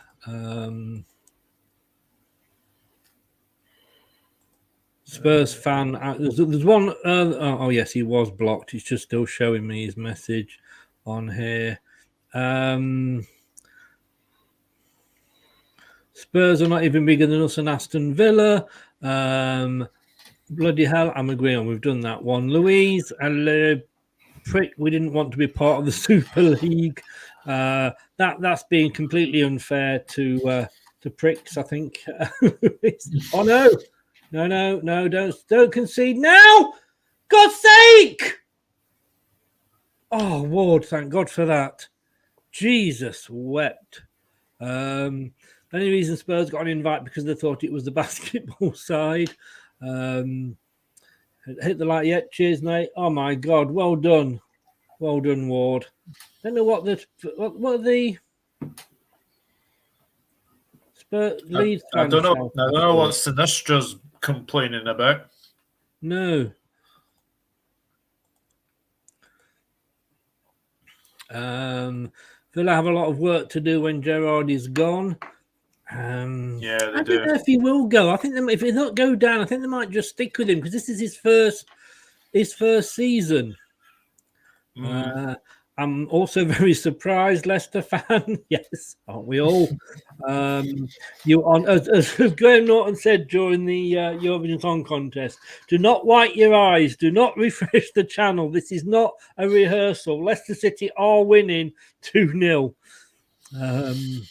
Ming's got an own goal. Come on, you foxes. Cheers, mate. Whoever. Cheers. Problem is when you're actually in live here, obviously I'm not seeing what everybody else is seeing. It doesn't show what's deleted or anything. But aye, he's probably well absolutely pissed off now because he's come in looking for an argument and he's just got banned. Yeah, yeah, typical.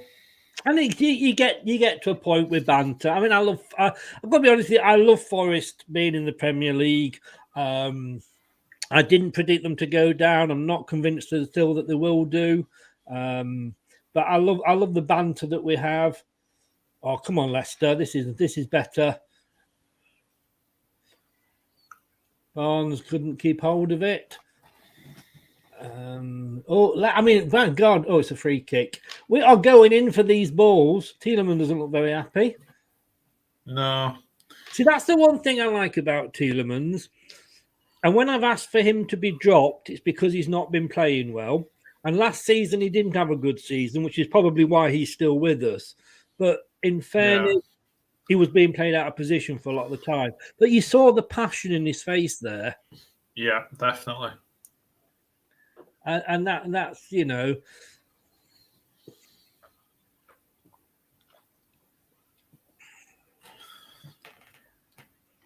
I just don't think, please don't buy any more French players. I believe Kanté might be available on a free. I mean, he's never going to come to us, but... Yeah, he's out for a while, isn't he? Kanté. Yeah. I saw 4 months, I think. 4 months, I think he's out for.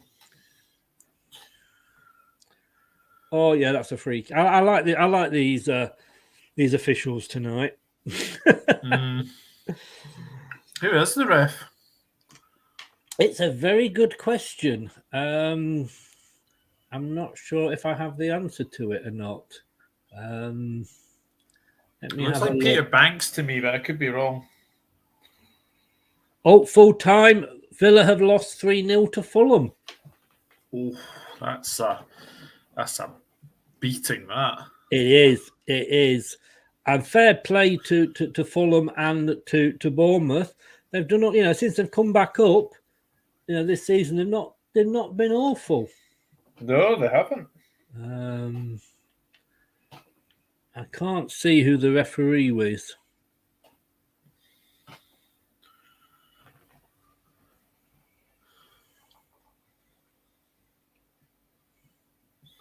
Oh, John Pollock.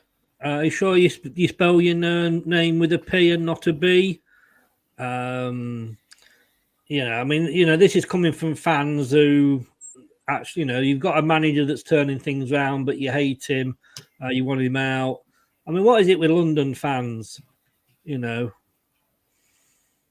we could have a word with Putin and see if he could just drop a bomb in North London and just get rid of it. Somebody kick John Pollock out, please. I just can't be arsed with the dickheads tonight. Oh, Samari's got a booking.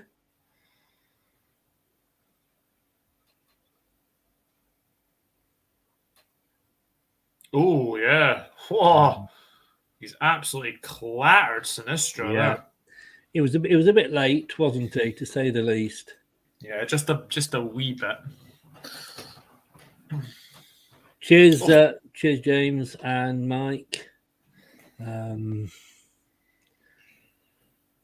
What is it with arseholes tonight? Is it is nothing going on in North London? Are they all just coming out? Spurs and Arsenal. Let's have an arsehole night out. Yeah, I think Arsenal had was a PSV in the Europa League tonight, I think. Of course, Europa League. I mean, you'd think Arsenal would be in Champions League, wouldn't you? The way they go on. Yeah. Hope someone does them at the weekend. So, I hope Southampton do them at the weekend, and hope Newcastle do Spurs. Oh, good save, Ward. Get it out. I am beginning to see what Steve Lynick says about Leeds, about Spurs and Arsenal. Oh, good save that.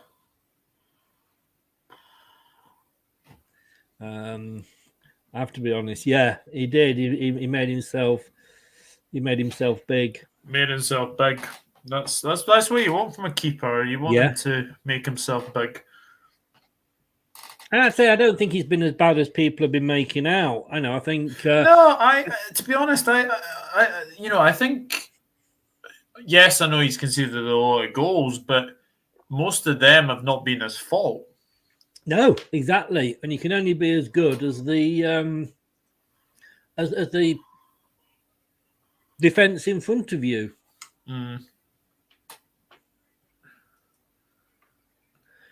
I think you need to. I think you just need this third goal just to kill them off. Yes, you're right.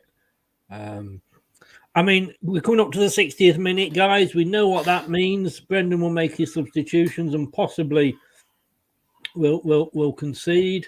What do you think? There's any? I mean, I can see Samari maybe being taken off because he's on a yellow.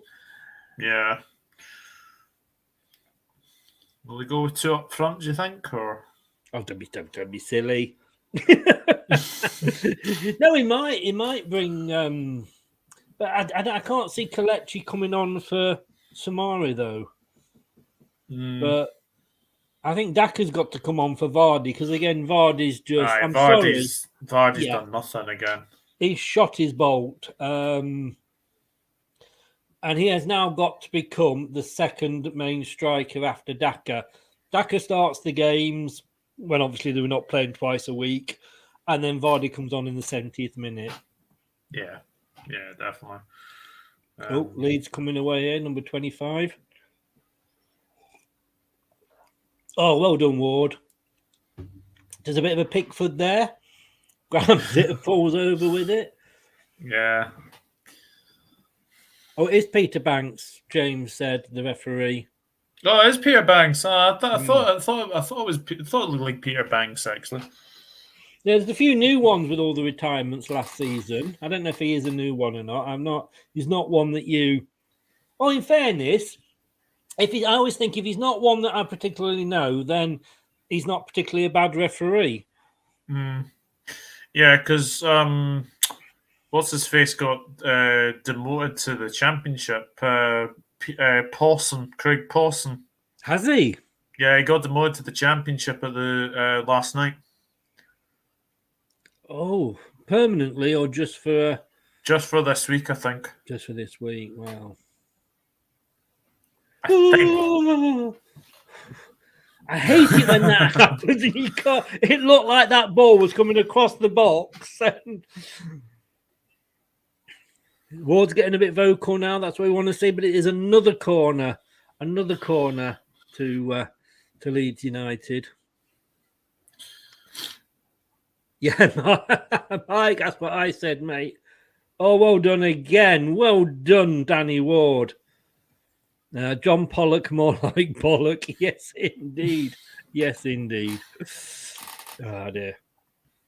At least the likes of Martin Atkinson, Kevin Friend and John Moss are no longer refereeing, thank God. Kevin Friend, is he not refereeing at the moment? Is he retired? I think he has retired, yeah. And James, don't have a go at Kevin Friend. He's from Leicester. One of the better referees, in my opinion. Oh, Samari! Oh, what a deft little touch! Go on, lad! Go! Oh God! I mean, Samari there, he was like Twinkle Toes. I know he was. Oh yes, 1-2, Barnes. Yeah, go on. I know I sound like I'm having a heart attack, but bear with me. Oh, then he loses it. He tried to do too many twists and turns, did Dewsbury Hall there.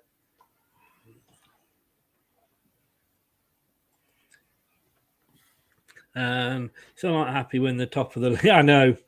Still probably complaining about Arteta.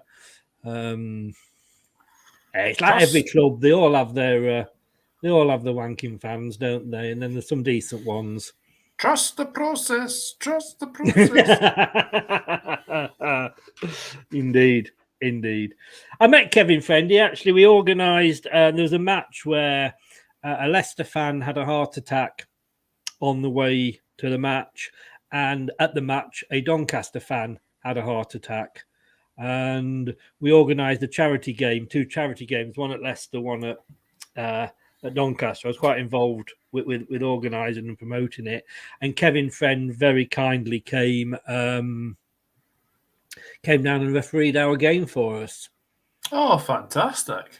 So credit to him for that. I think Kevin Friend has retired actually. Yeah, no. I mean, okay, you know, if you've suffered at the hands of him, then you won't like him, obviously. But all I can say is, when I met him that day, he was really nice, and you know, he's on Facebook, he chats.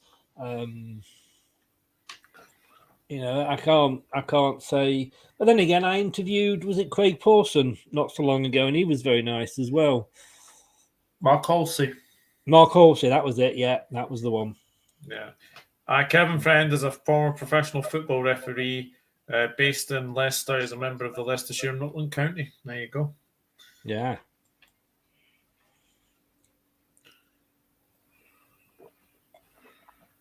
Let me just check while we're on the subjects of refs, let me just check the refs for the weekend's games. Barnes, go on. No, you're just trying to go to Samare, lovely ball to Dewsbury Hall down this side. You're just trying to be too clever now, Leicester. Don't just go back to what you were doing, being good at. Pratt held the ball. Oh no, that wasn't a free kick. Indeed, whatever you're saying, Pratt, I agree. So Forest against Liverpool. Oh Christ Almighty! Indeed. He didn't stay with us, did Martin Allen, very long. But yet there was it was Clark Carlisle, I believe, who we had on loan, and he had heart problems at half time. I remember him. Yeah, Forest were 1-0 up, and they agreed to call the game off, and we replayed the game, and we let Forest score from the kickoff, the goalkeeper, so that nobody would have put a bet on the goalkeeper getting the first goal, and we let them go 1-0 up. I think we finally beat them 2-1 just. But yeah, I mean, that, to be honest with you, that's what football's all about: mutual respect. Mad Dog Allen. I remember I took my son, and he must have been at 8 at the time, and Leicester were playing Accrington in the League Cup at Accrington. Well, of course, I lived in Burnley, so I was able to get tickets and go down. And I remember Milan Mandrić signed my shirt for me, but nearly an own goal back. And the team came out, and I'm like, what the hell has he booked this team for? And my son, like I say, he was probably about 10 at the time, going, why is he playing him, Dad? And then, I don't know, but you know what? Martin Allen stood over there, and he was stood watching the warm-up on the thing. I said, why don't you go and ask him? He went, yeah, he won't. I said, go to see what he says. He can only say go away. And he went over to him, to Martin Allen, and asked him. And Martin Allen spent about 10, 15 minutes with him, explaining his tactics, his team choice. And I thought, we forget sometimes that these managers, referees, and what have you are human. And he made my son's day. Yeah. That's lovely. I've just checked the referees for the weekend. So Nottingham Forest Liverpool, Paul Tierney is the ref. Jesus Christ. Mike Dean is VAR. Oh God, so, it gets worse for you. Everton Palace, so James, you've got Simon Hooper, who I think was referee for Man United Spurs. I'm quite impressed with him. You've got Darren England as VAR. Man City Brighton is Craig Pawson with Lee Mason on VAR. Oh, come on. I said no. Barnes, you're getting cocky now, Barnes. Release the ball. Sorry, mate. Carry on. Chelsea Man United is Stuart Atwell with Michael Oliver VAR. Aston Villa Brentford's Darren England with Paul Tierney on VAR. Leeds Fulham is Anthony Taylor. Unlucky Leeds and Fulham. VAR is Andre Marno. Jesus Christ. Southampton Arsenal's Robert Jones with Peter Banks on VAR. Wolves Leicester, Michael Oliver with Chris Kavanagh on VAR. Oh. And Tottenham Newcastle is Jared Gillett with Stuart Atwell on VAR. And then West Ham against Bournemouth is David Substitution, 63rd minute. We've got Kelechi Iheanacho and we've got Papamendi. So Papamendi will be coming on for Sumare. Iheanacho's coming on for Vardy. So we've still got one up front. And again, I'm sorry, and I'll take it back if Kelechi comes on and scores, but Kelechi is not a lone striker. And a Daka. Is that not Daka that's coming on? Thing is, with what you're going to get with Kelechi is he'll hold the ball up. Oh no, it's Daka. That's Daka. Oh, I saw 20, and I was like, that's Daka. Sorry, I just saw him praying, and I thought it was it's Daka and Mendy on. Sorry, Accrington Stanley. Who are they? They like the milk. The refs are all the same to me, just politicians, completely incompetent. Brendan is using subs. He hasn't used 5 subs all season, though, has he?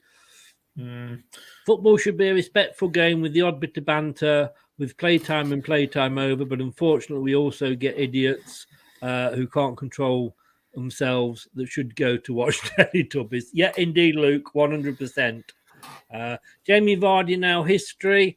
I think he's just he's got to be the super sub now. He's got to be the super sub. But then we do need an Nacho on. But then who do you take off? Because you can't take off Pratt. He's having a good game, as is Tielemans and as is KDH. God, what are they wearing? What are these? They've got all these fancy shirts and they're horrible. Yeah. No, it says just listen to an Aston Villa podcast and they're shouting about getting him sacked. Hey, dudes, because we were about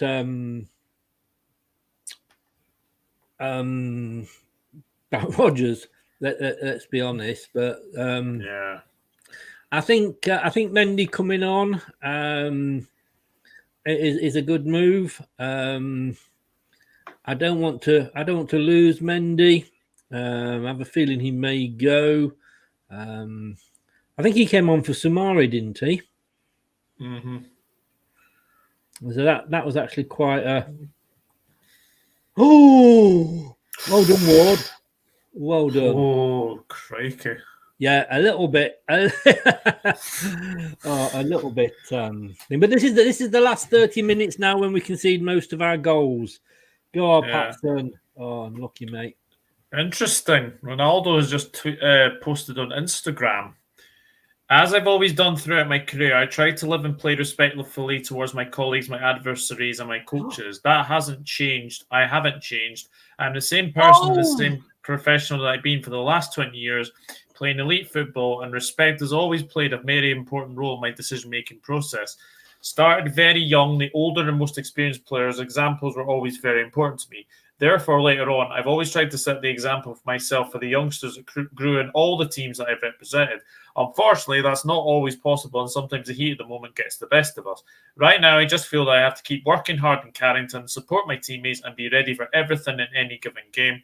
Giving into the pressure is not an option. It never was. This is Manchester United, and united we must stand. Soon we'll be together again. Whoa. It's just mixed messages from him, isn't it? Yeah, I think so. Oh, Perez. Oh, my God. Perez is warming up or getting changed. OMG. What is it with all these multicoloured tops and stripes down the side of the trousers? I think Leeds had it as well. That was lucky, though. Oh, there's another ball. Pratt's away here.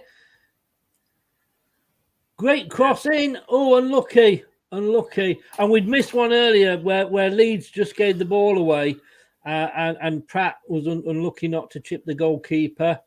Leeds on the break here. Well, Vass, just getting to Rosehead. Well done, Vass. Well done. Pratt, so far, I've got to be honest with you, Pratt's been my man of the match. Yeah, I would agree with that. I mean, how does it? I mean, is he dropped when Maddison comes back next game? How many? Yeah, I think he's only banned for one because it was accumulation of yellow cards. So that's just a 1-game ban, isn't it? Look, he's playing very, very well. I don't see anything other than to start him. To be honest, Yeah, but you remember Brendan Rodgers, mate? Come on. Oh yeah, of course. But obviously, if Pratt does start, who comes out for obviously Maddison coming back in? Yeah. I just think that if we can keep hold of Pratt, that when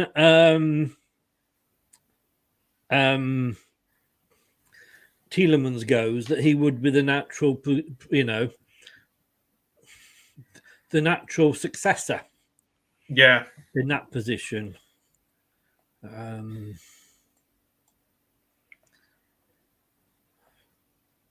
who knows the mind of our Brenda? Yeah.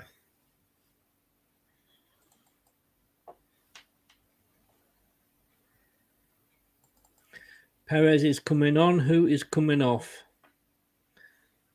Pratt. I kind of get that. He's played 70 minutes. He got a smile off Brendan. He has run himself into the ground, I think, a bit, Dennis Pratt. Yeah, he's been excellent. And Perez, last time he played was against Southampton. And although we obviously lost the game 2-1, he did actually have a good game. We've not seen him since. So... I think Brad might just be having an epileptic fit though now that Perez has come on. Faye's very impressive again, indeed. Yeah, he has been. Yeah. He's done what's asked of him, but then so has Amati. In fairness, but I do like Face. He just said like this is going nowhere. This is going into row Z. I always say highest points per game player. Locks up the win. Brookline, methinks you are being a tad tongue-in-cheek there. Just a tad. Oh, dear. Honestly, sat here watching a win, it's just so different. Gotta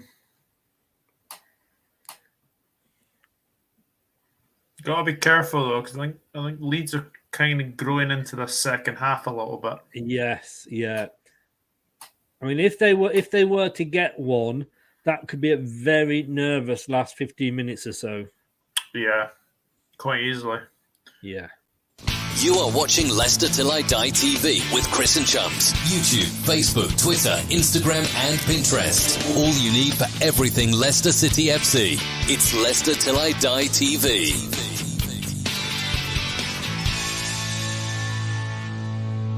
That's us. Oh, I like that guitar riff at the end. That was nice. Yeah. See when you... Oh, come on. Offside? Really? Oh.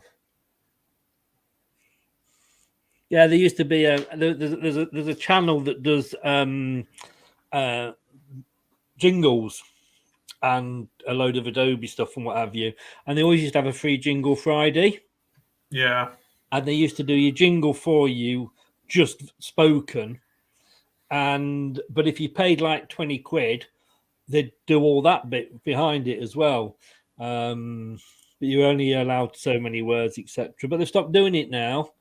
But I have found somewhere that they did me 3 jingles for the radio for 10 quid each, which was better value than they did. So does just sound good.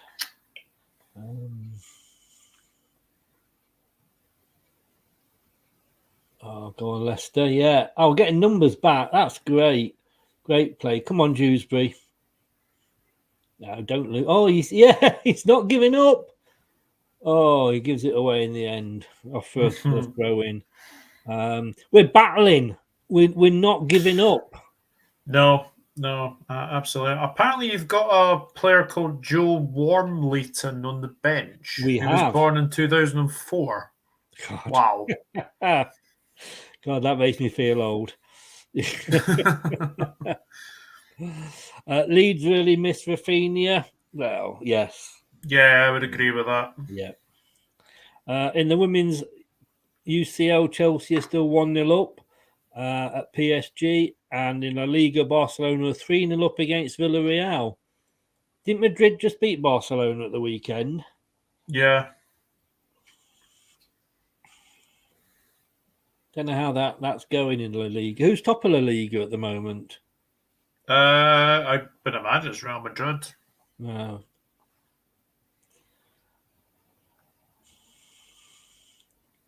I'm so glad. I mean, this will be the third clean sheet for Ward. Just get rid of it. And it's nice to see. That will give him confidence.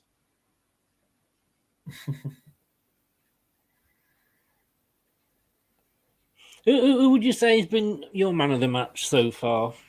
Pratt for me. Pratt, yeah. Oh, another substitution. I would say Pratt. Yeah. Sinestria coming off. Yeah, you've kept him quiet, actually. I mean, we did again. When we played Palace, we kept Edouard and Zaha quiet. So quiet, he took them both off. Yeah, that's Gelhardt. Yeah, that's Gelhardt. There's still 16 minutes to go, though. That's the worry.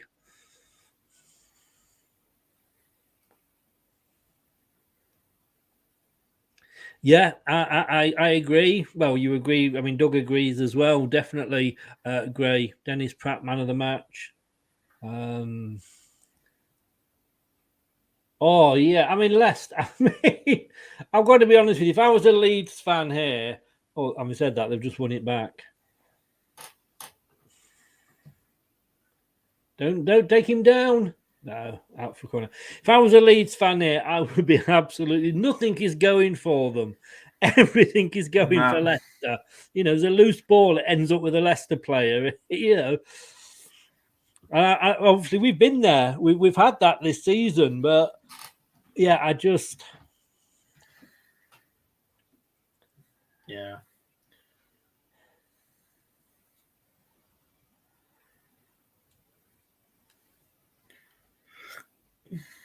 Would you make any more subs? I mean, he's made the 2. I don't think he needs to necessarily make any more. Oh, Vase, good header. Face, whatever. Oh, yeah. I like this referee. I'm not fickle, you understand? I'm not. That's a free kick. That's clumsy. Doug, do tell us where. Oh, is that Steve Walsh? No, that's Chris Sutton, isn't it? Alan Shearer. Yeah, Chris Sutton, I think he went 4-1 to Leeds. Just to get anybody, do you remember? I may have told you this before, but do you remember Sky Sports Fan Zone? Yes. Yeah. There is a classic, and the guy, he now actually manages hotels in the Far East. He's just got married last year. And it was the Leicester Leeds one. And the Leeds guy had a prediction T-shirt made. On the back of it, it went, Leeds 4, Leicester 0. And it was a season when Leeds went down and we went down as well. But we beat them 4-0. If you haven't checked it out, guys, Leicester Leeds fans, Sky Sports Fan Zone, it is a classic. It's what Fan Zone was all about. And the best line from that is the Leicester guy, when they scored, turning to the Leeds guy and going, "You are crying in your Hovis, my son." Great. Tielemans has just been booked there. He has. You've got to be careful with these bookings. Oh, it looks like touches in the opposition box. I think it's 11 to 22, but my mute button's just covering it. Leicester coming away again. And Leeds have got to be careful because obviously they're going to try and get in the, get at us, but it's going to leave gaps at the back, isn't it? Yeah.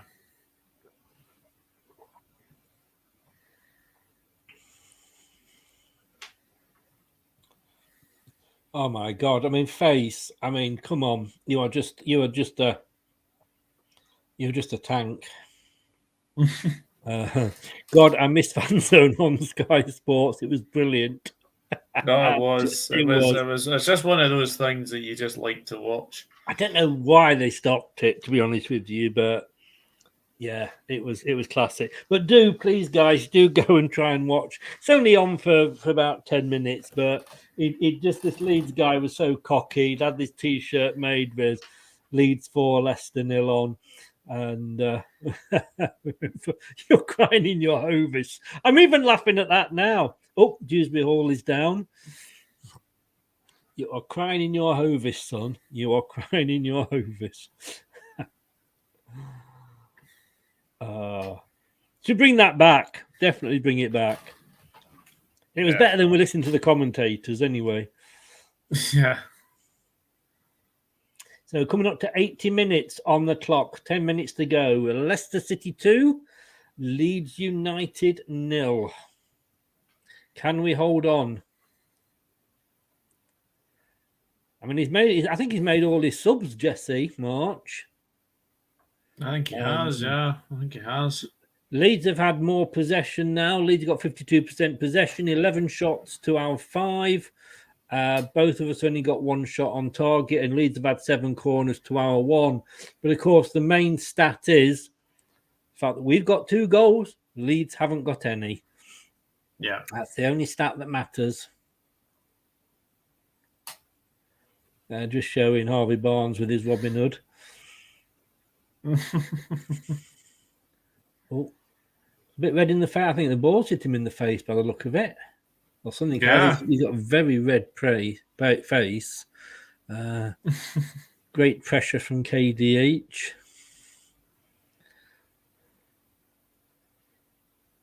We want the fan zone back. We want the fan zone back. Leeds fans very quiet there. Very quiet. And I know he's only made 4. He's bringing on another substitution now.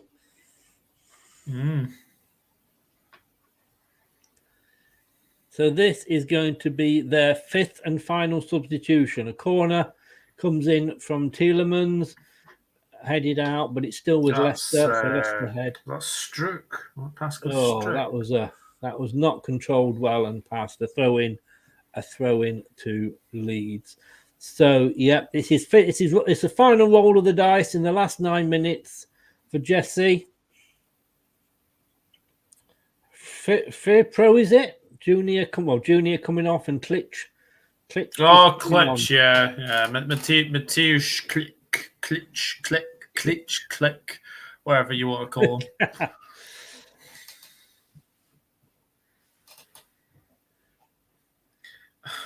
Oh yeah, come on, Leicester. Just control it now. Let's just see the game out. Can you remember what you gave this Leeds top? Because it just looks like a T-shirt to me. I don't think we gave it much, to be honest. No, I don't think we did. No. I don't think we did. No. Oh, don't forget we've got the World Cup T-shirt show coming up. With the T-shirt show. What am I saying? Shirt show on my channel. I think that's the week before the World Cup as well. Yeah. Build up. But the artwork is taking me a long time on that. We do like doing kit shows, don't we, Chris? Oh, it's a laugh, isn't it? It's a laugh. It is. Unless there's just some goddamn awful kits out there. Yeah. You know, and I'm going to have to say this here, like the Leicester away kit, which the green and black is goddamn awful. Yeah. Oh, that wasn't a free kick. Come on, referee.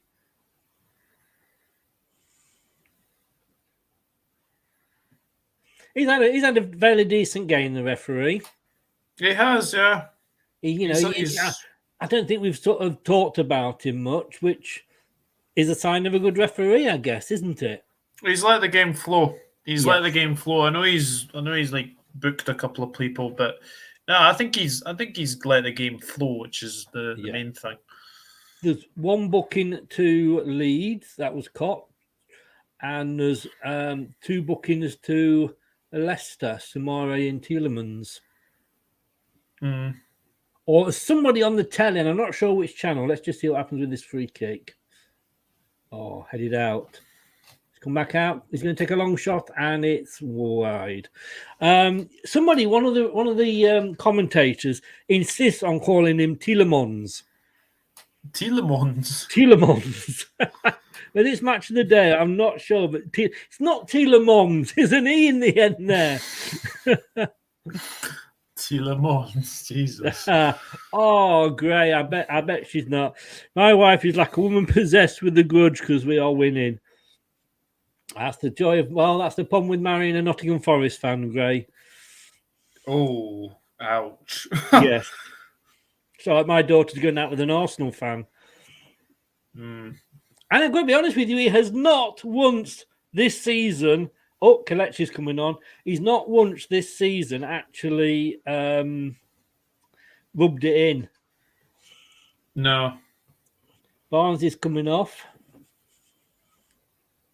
No, it is nice actually because I can talk football to him, so it is actually quite nice. Harvey Barnes is off. He's had a fairly good game. Yeah, he has. He has. To be fair, I think we're going 2 up front. I think that's what Brendan was saying. 6 minutes to go. Tom's just ignoring Jamie Vardy with the handshakes there.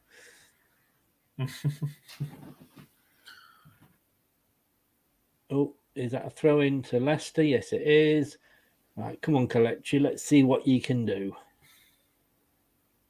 Kelechi cannot play up front on his own. He isn't a single striker. He has to play with somebody. And it worked so well for one season.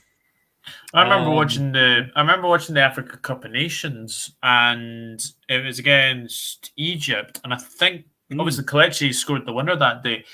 He was actually playing in a number 10 role.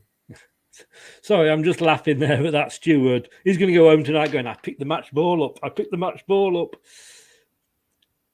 But yeah, no, Kelechi is, like I say, he played up front with Jamie Vardy, top scorer for the season.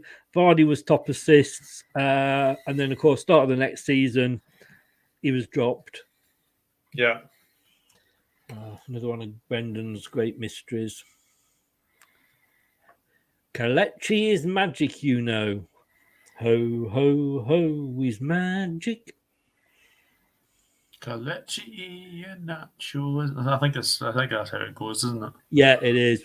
We used to sing that for Esteban Cambiasso. Still can't believe what a player. What a player. Still cannot believe he played for Leicester. That was a great escape season, wasn't it? It was. He signed for one season because of Nigel Pearson. I tell you what, though, he still tweets about the club. Justin. He scored in that famous 5-3 win against Manchester United, didn't he did. He was about to be taken off as well. Well, that was definitely one of those I was there games. Oh, that was amazing. Yeah, Pilot did it. What was their follow-up to it, though, Gray? Do you remember his follow-up to Pilot's follow-up? He's an absolute class player. Yeah, can be also absolute class. And not well taken, Ward. I have a wee story about that game because I was actually going up to Inverness to obviously see my then. I was actually going up to Inverness to see my my gran. And I literally got into my bedroom of that, and I turned the TV on, and it was 3-3 between Leicester and Manchester United. So, and then I went downstairs, and then almost about 10 minutes later, it was 5-3. So, yes. And when we only had 5 shots on goal. January, Gray, it was indeed, which was actually a hit in February, believe it or not. But you would enjoy the radio. Do you follow our radio show, Gray? Mixcloud.com/LTID radio. You would love the seasons I do, which was the 70s. 74, 75 last time. And I'm going to get Dog, you're going to have to come on a radio show with me one night.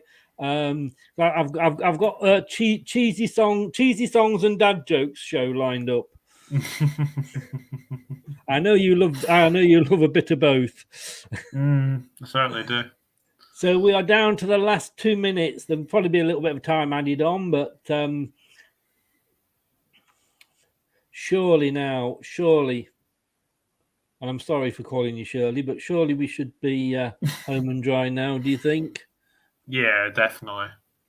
I mean, I'm actually just thinking, because obviously, like Liz Truss was definitely Liz Trussless. But can you remember the manager that was manager of Charlton, and he was sacked, I think, after like about 42 days in the job? I can't remember his name. Les Reed. Was it? I don't. No, you're going. I don't remember that. I remember the fact that, and I love the brilliant, one of my favourite films of all time, The Damn United, and I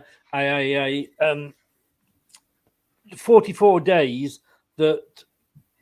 Well, I covered it in my 74-75 season show the other night. The 44 days is exactly the same as Liz Truss. Yeah. Mumsy's in. Well, he's not going this match. Face is player of the match again. Yeah. He's won that for about 3 games going. Welcome along, Mumsy. He says he remembers that. He's got Gordon Jago, says Gray. 90 minutes. We are into 4 minutes worth of injury time.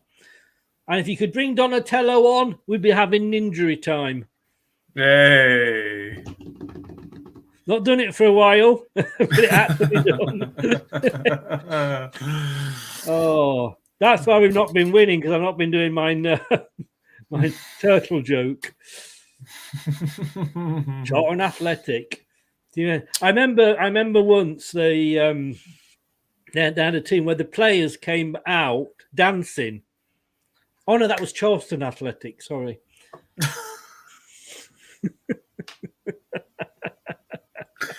Oh dear. Well, actually, on that, I did read that apparently Tony Adams is to dance a cha-cha-cha to the grandstand theme on Saturday. Oh no, really? Yes. Oh God, he's on Strictly, isn't he, this season? He is, yeah. Oh, Jesus Christ, cha-cha-cha, the grandstand. I mean, I know what the grandstand theme is like, but I don't think a cha-cha-cha is the one to dance.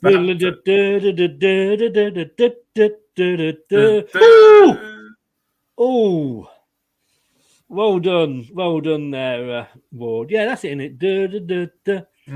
I think I used it on as my intro the other night. Or was that World of Sport? No, that's Grandstand.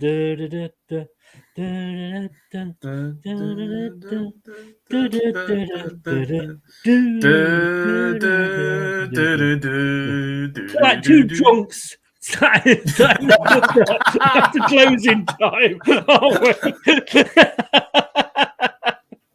Do you remember this one? Oh God! Yes. Wow. Oh yes, I do. I do remember Grandstand. I do remember Grandstand. Oh God! That actually ended in 2008. Believe it or not. Yeah, it was. Wasn't a while ago. World of Sport. That was the ITV version with Dickie Davis. Aye, Dickie Davis, who I think you'll probably see on like Gillette Soccer Saturday now. Is he? Yeah. No disrespect. Is he still alive? Yeah. Oh, wow.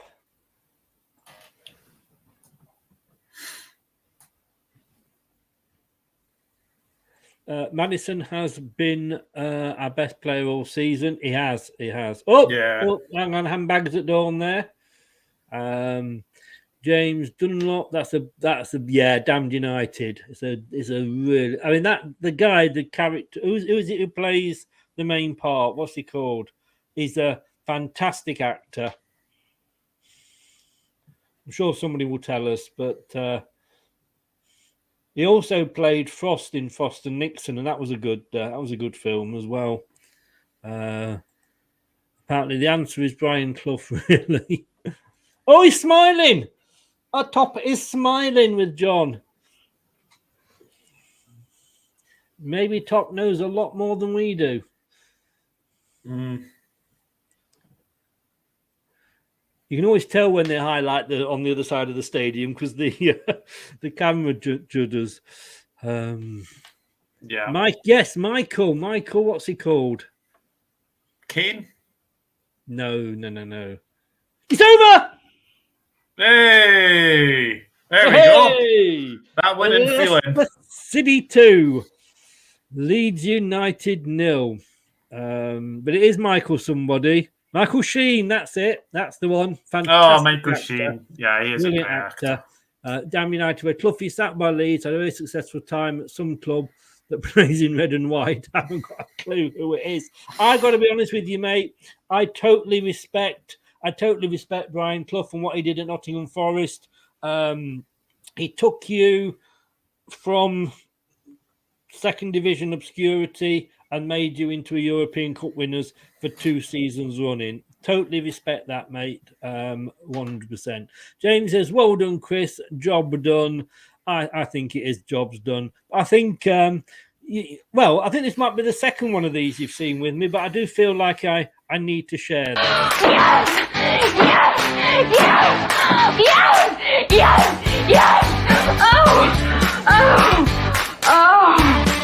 Oh, God.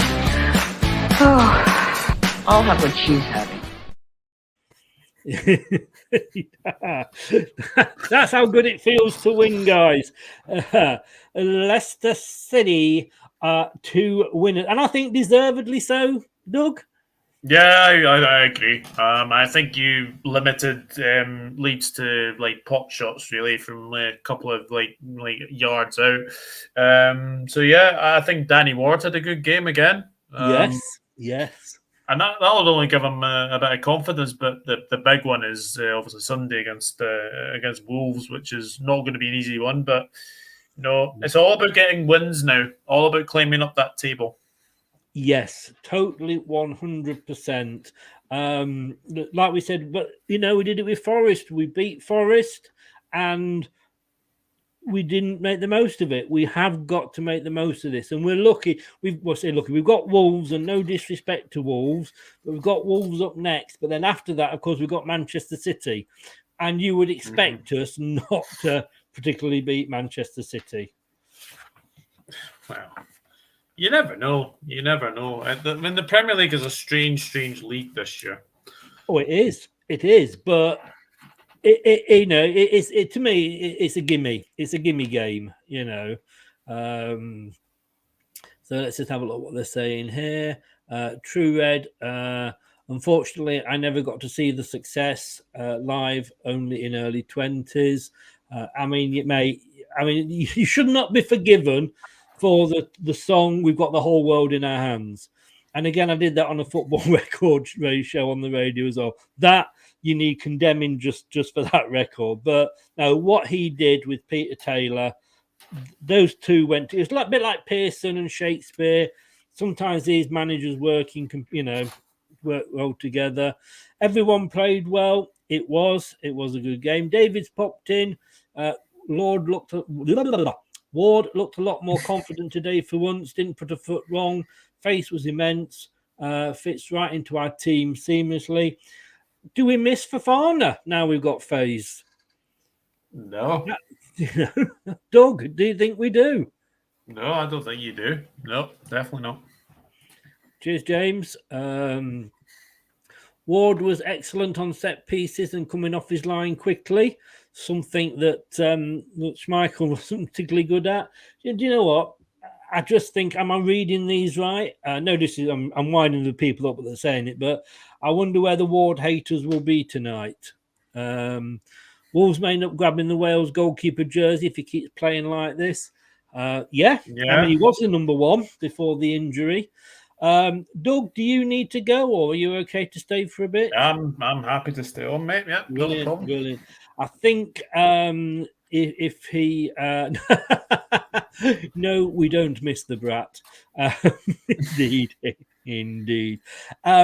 Listened along for the first time tonight. Leicester won, so it looks like I have to stay now. You do. You are our lucky charm. In fact, this is the shirt I will be wearing for every watch along until we lose, and then it will get changed. Wiz, you're welcome. Thanks for joining in. If you haven't subbed, please do sub. And don't forget as well, not just this channel, sub to my co-host channel here. Great guy, Doug. Your link is in the description below in YouTube, but how can you be found? Yeah, you can find me on YouTube at the Dugout Football Channel. On YouTube, on Twitter, it's Ernord_992, and on Instagram, it's Douglas.horn. Indeed. Make sure you get over there. And you don't just do Liverpool. You're a big Liverpool fan, obviously. You don't just do Liverpool content. Like ourselves here, you do different. And I will be over there on Saturday lunchtime. I think it's 12 o'clock, is it not, Doug? Yeah, 12 o'clock, yeah. Yeah, for the to see Nottingham Forest get stuffed by Liverpool. Sorry, Luke, but you know it's... Yeah, you better do. You better do. I predicted it, and you're going to have to do it. Yeah, I mean... Give me your thoughts on that game overall, Doug. I thought you were very, very good.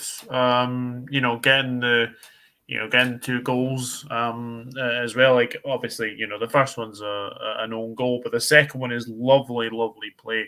Pratt for me was man of the match. I thought you had a very, very good game.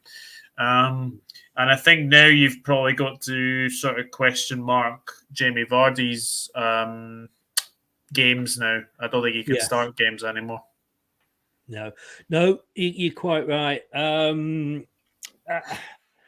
It's been coming for a while. I think at the moment, of course, and I can understand him starting because Daka started at the weekend. And when it's 2 games so far, when you've got 2 very similar players, you might as well, alternate them. And it still gives and I said this to Carl because he did the preview with me for the Leeds game, this game.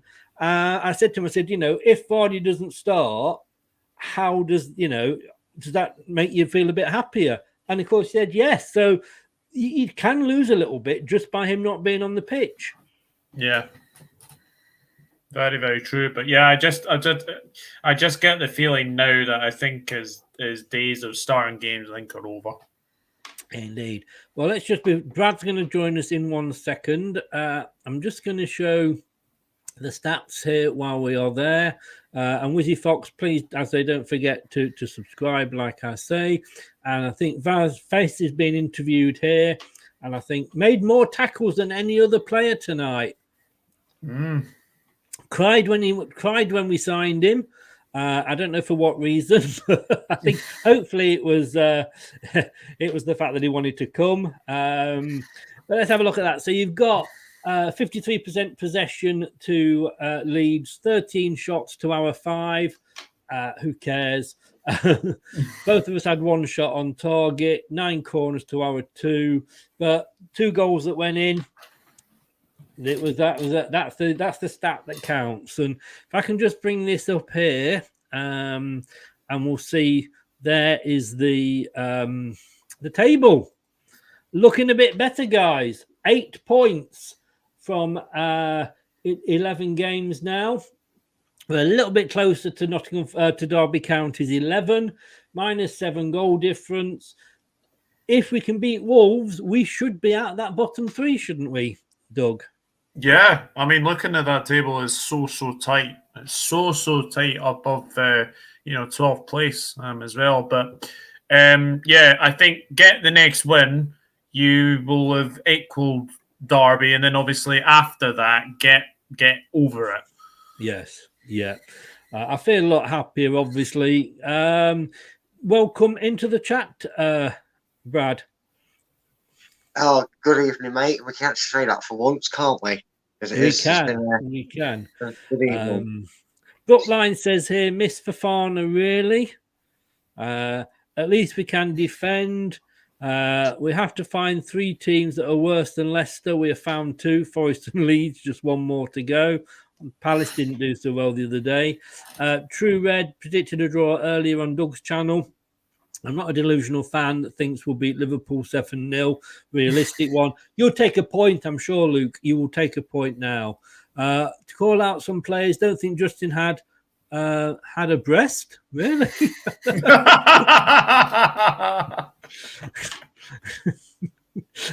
I don't know where to go with that, David. You've really still made us laugh. We had a few titters.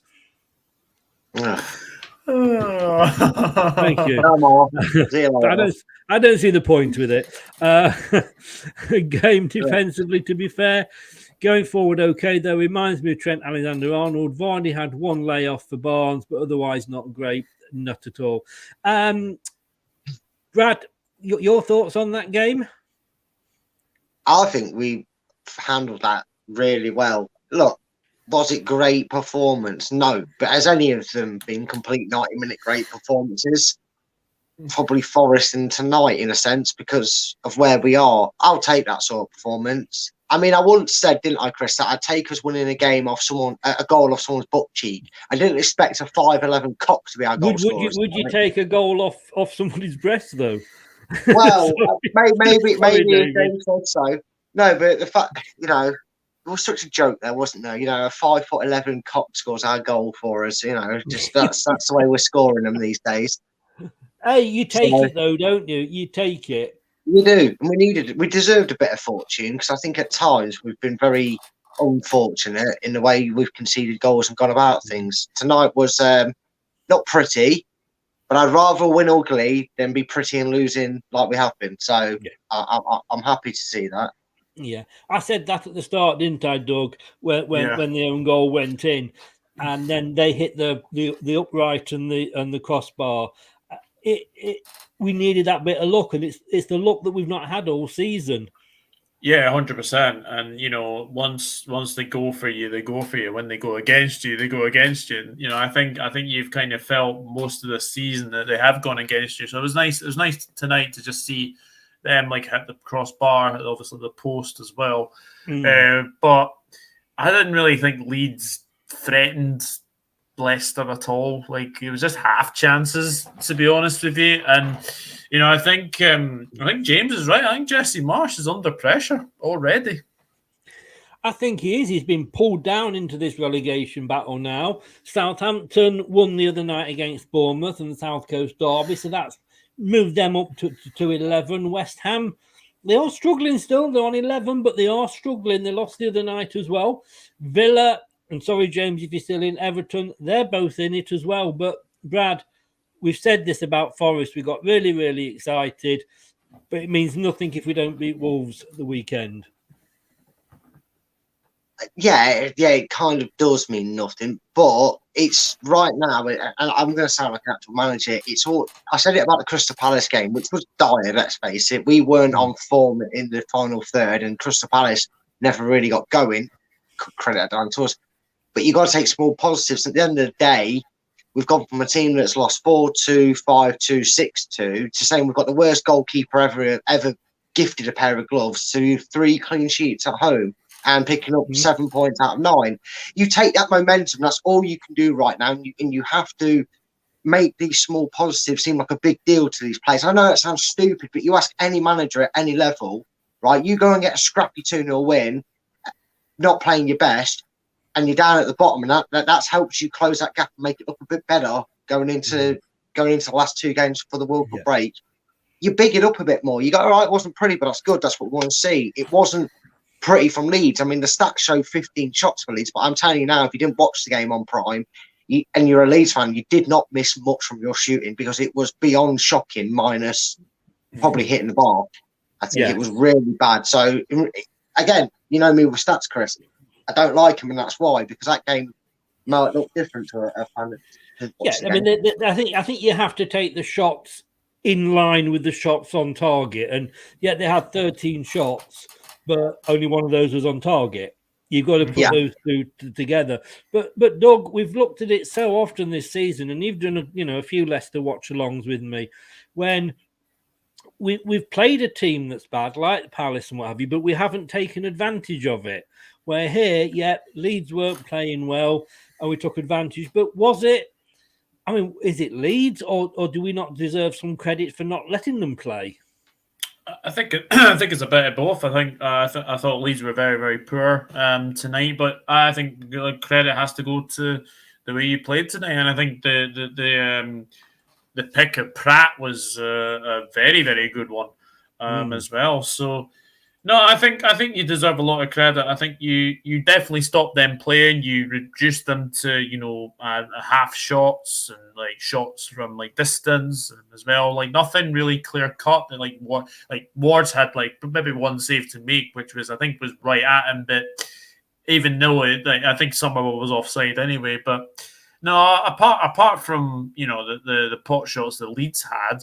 I thought Leicester were very, very comfortable, and Vert Vase has been a very good signing so far. Yeah. He's. I think he's going to be better than Fofana. He's certainly a lot more mature.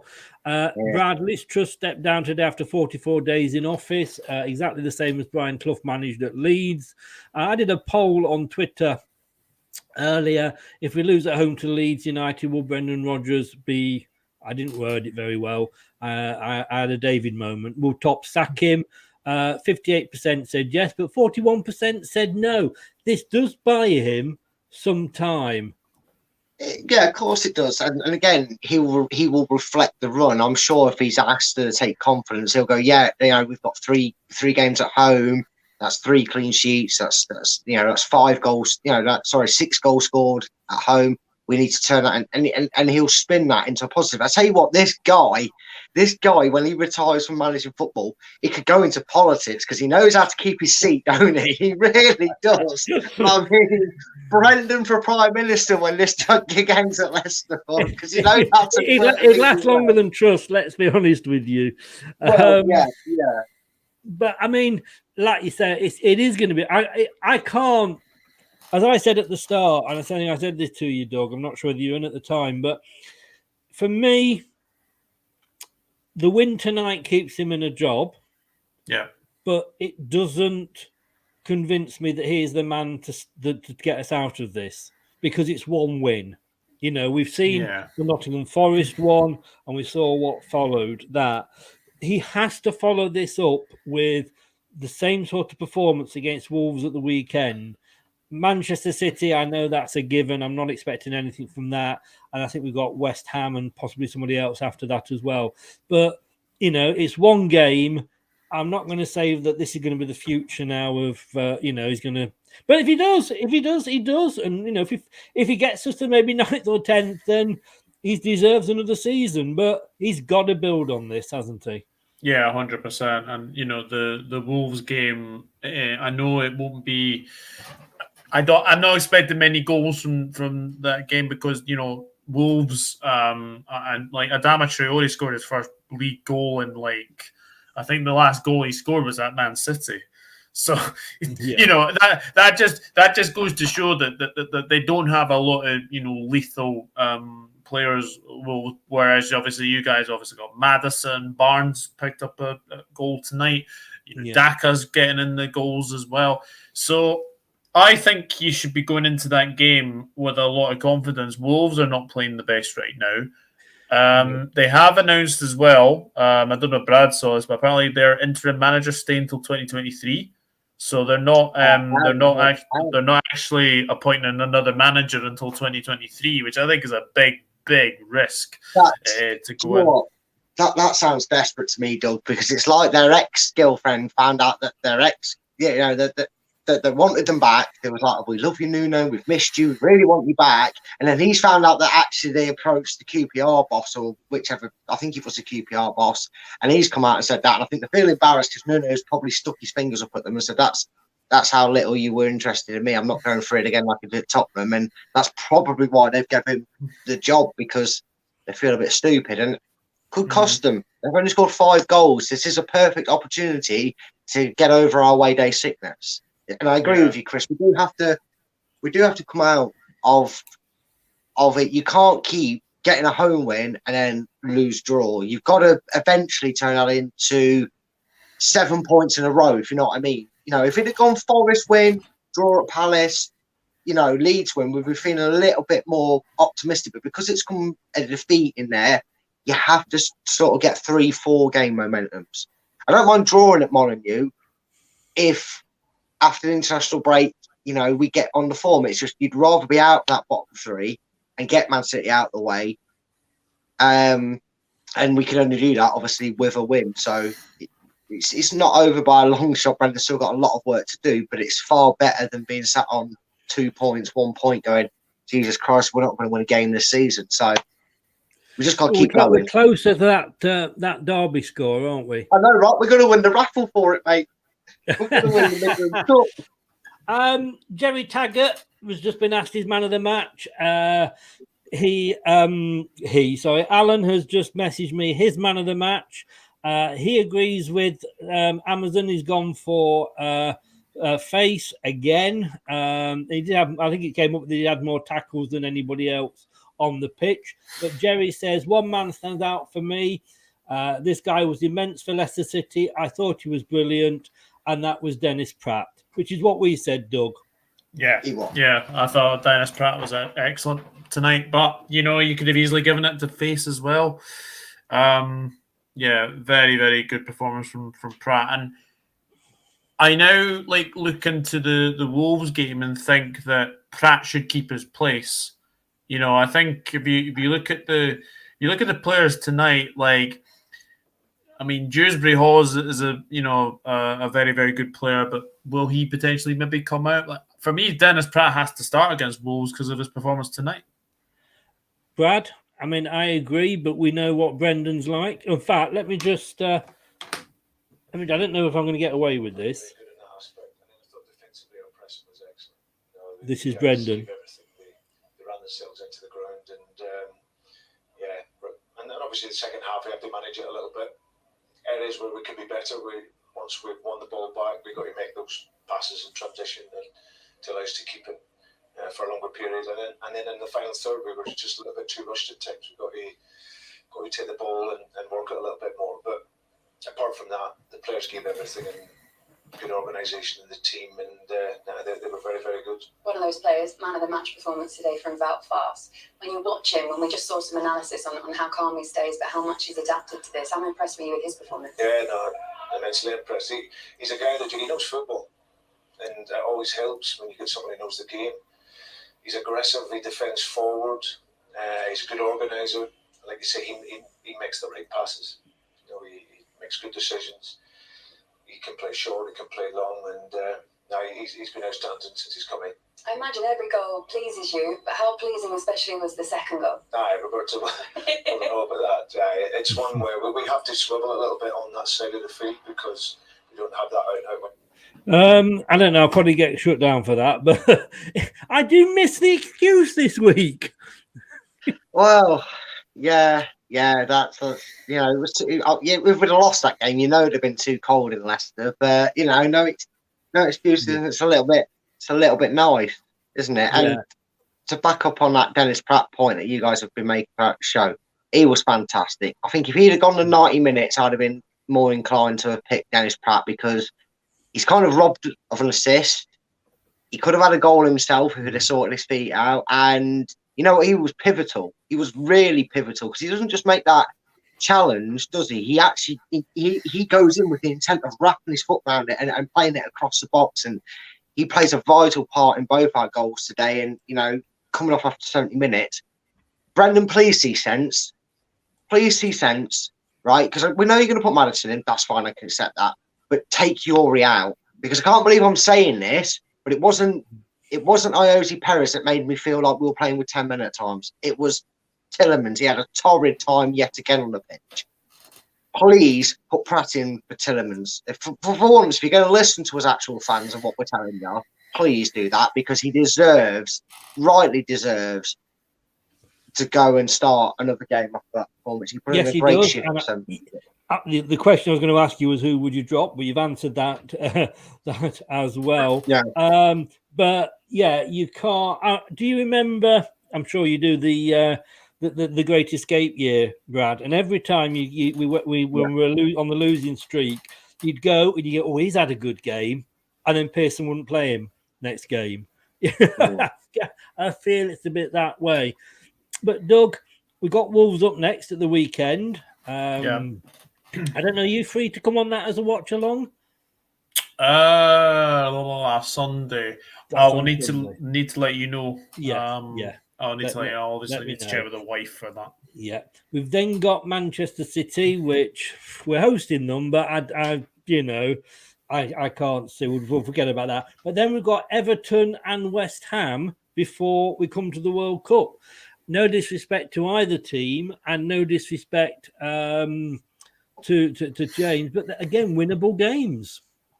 Yeah, definitely, especially the West Ham one. They're not playing the best. I mean, they were okay last night against Liverpool. They kind of dominate the second half, but I do think going into those games, I think they're winnable games, and I mean Everton. We all know that, me, Brad, and you, Chris, we've all said that Frank Lampard is not a very good manager. He has 8 wins out of 31 games in charge. He's not a very good manager. And, that would be one game I'd be looking at to say, that would be one to maybe go and win. But I think it was massive you won tonight because, as I keep saying, Leeds are one of those sides where they don't have a good run away from home. They never have. They've been very good at Elland Road. I'll give them that. But away from home, you win your home games, and you've picked 7 points out of the last 9 against Forest, Palace, and now Leeds. That is something to build on. Yes, I know you got Manchester City at home next. Yes, I know many people will not expect you to win, but let me go back to Liverpool, Manchester City. Nobody expected Liverpool to beat Manchester City, and we beat them. I love the fact that you're comparing us to Liverpool. Thank you very much for that. Well, I'll make it easy because Villa got a draw out of them, didn't they, this season?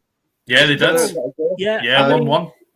Yeah, it is a funny season, isn't it? Because even Arsenal aren't being, despite the wankers we had in earlier. Oh, Christ, you missed them, Brad, honestly. Yeah. Spurs and Arsenal fans. No. Highfields is in. Good evening, Highfields. How are you? Brad, this could be the springboard. It would be great to be going into the World Cup, not in the bottom 3, sorry. We are only a point out of that now. And Leeds and Villa and Wolves have got us, obviously. It's looking good all of a sudden. It is. I mean, okay, you have to remember we're on 8 points. We're still a couple of points off safety, and you can go, you start to curse previous games even more now, don't you? Because you're thinking, wow, imagine if there wasn't that pressure on the Palace game. It was a nice point and a bit high, but it is what it is. It is enjoyable, like you said. In our last 4 games now, 5 games we picked up 3 wins, a draw. You take that any day. You look at the 3 home games to win.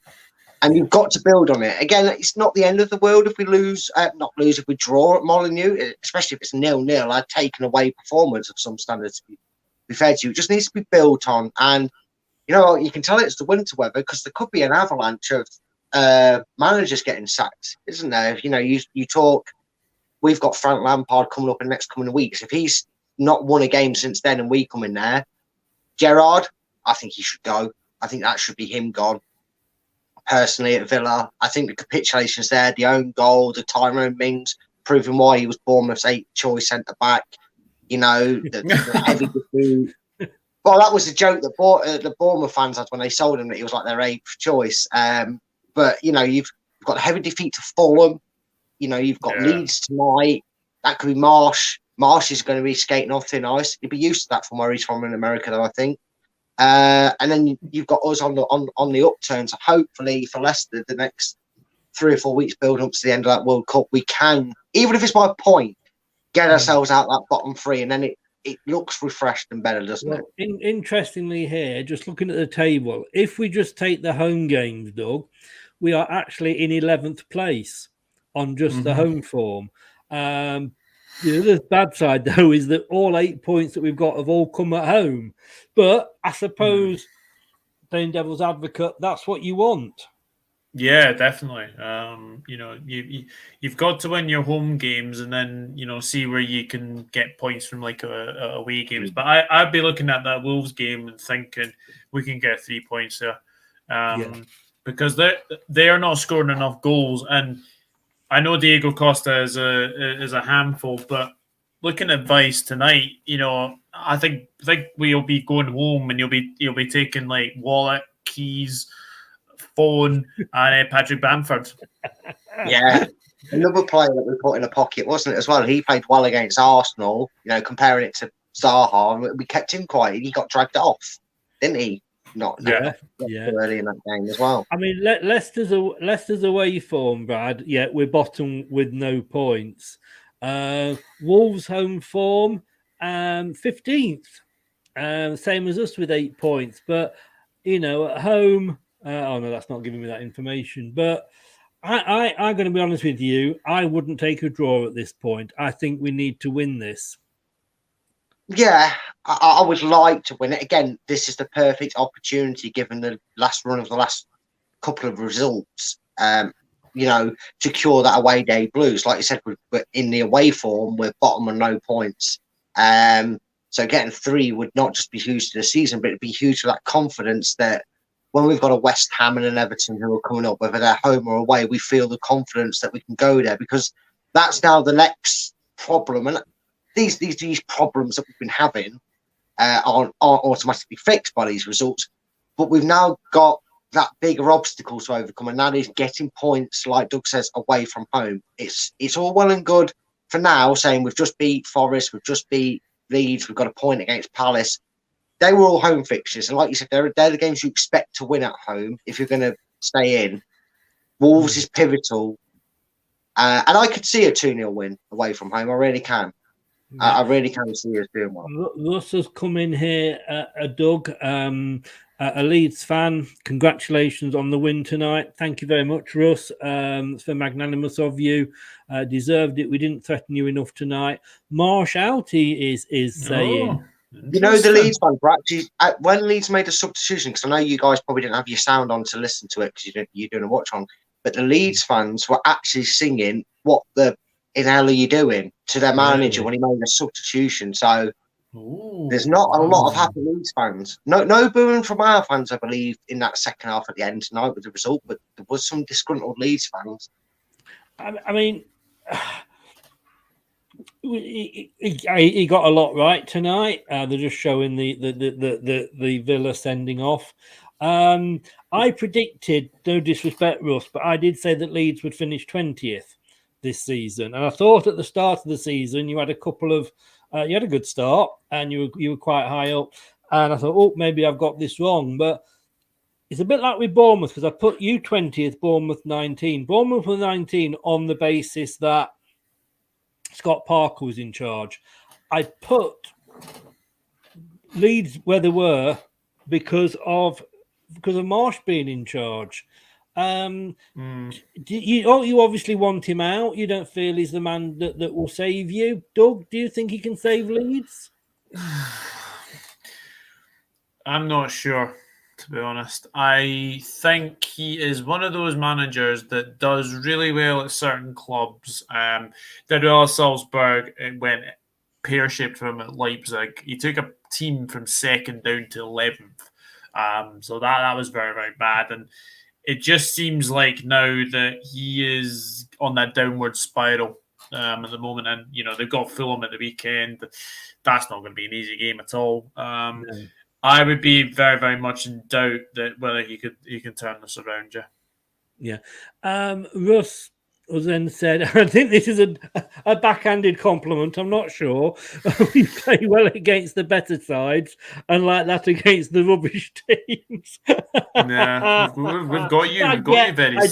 I do get what you mean, Russ. I mean, that could have been Leicester from years ago. Do you remember, Brad? We used to play absolutely brilliant against, the top sides. We'd go away, Leatherhead, Newport. We'd play rubbish against the lesser team, shall we say. Yeah, as I've always said, the only thing consistent about Leicester City since the day I've known them is their inconsistency. And we are very consistent at being inconsistent. So yeah, I could consistently inconsistent. Yes. Yeah. I mean, do you, Brad? How important is the Newport game that's coming up? I mean, obviously we want to win every game that we're in, but let's be honest with you, it's the League Cup. Is it going to be a distraction, or is it going to be a welcome break from the league? I think momentum's good. When momentum's good, you have to take advantage of it. And look, you don't put points on the board, but if you get Vardy a goal, you give Nacho some minutes, Pratt gets some time, or whoever, you get a chance to see some more players. And look, if we cruise over the line, the confidence we're in now, a little bit of run of form, I don't think it's a distraction so much. Maybe in the later rounds, it won't be that much of a focus. But right now, use whatever's to your advantage. If we can go and beat Newport 2-0, 3-0, whatever, and get it done in 90 minutes, it's a great momentum ride, because I go, all right, yeah, we're stringing passes better, we're doing things better, and it's another W on the form chart, isn't it? So right now, it's not a distraction. I'm happy for it. And yourself, I'm trying to do two things at once here. I'm trying to do two things at once, and I can't. Doug, a distraction or a welcome break? I would say it's a welcome break, to be honest, because I think that should be a game you're looking to win. I mean, obviously Mike will know that Newport haven't been great in League Two this season, and I think as well. I think we've got Derby at Anfield as well. So again, we'd probably be expected to beat Derby. But yeah, it's a good beat distraction, the League Cup, and obviously they're trying to get that those games played before obviously the World Cup. Head to head here for Wolves. We played each other 10 times in the Premier League. They've won 3, we've won 3. All their wins have been at home, all our wins have been at home. There's been 4 draws. So there's not been a lot between us. Last season, in the first game in August, it was the opening game, if you remember that, Brad, that far back. We won a very lucky 1-0 win. I think Wolves hadn't put their shooting boots on, but they had got a player, if I remember, that was covered in... Was that Pereira that scored the winner that day?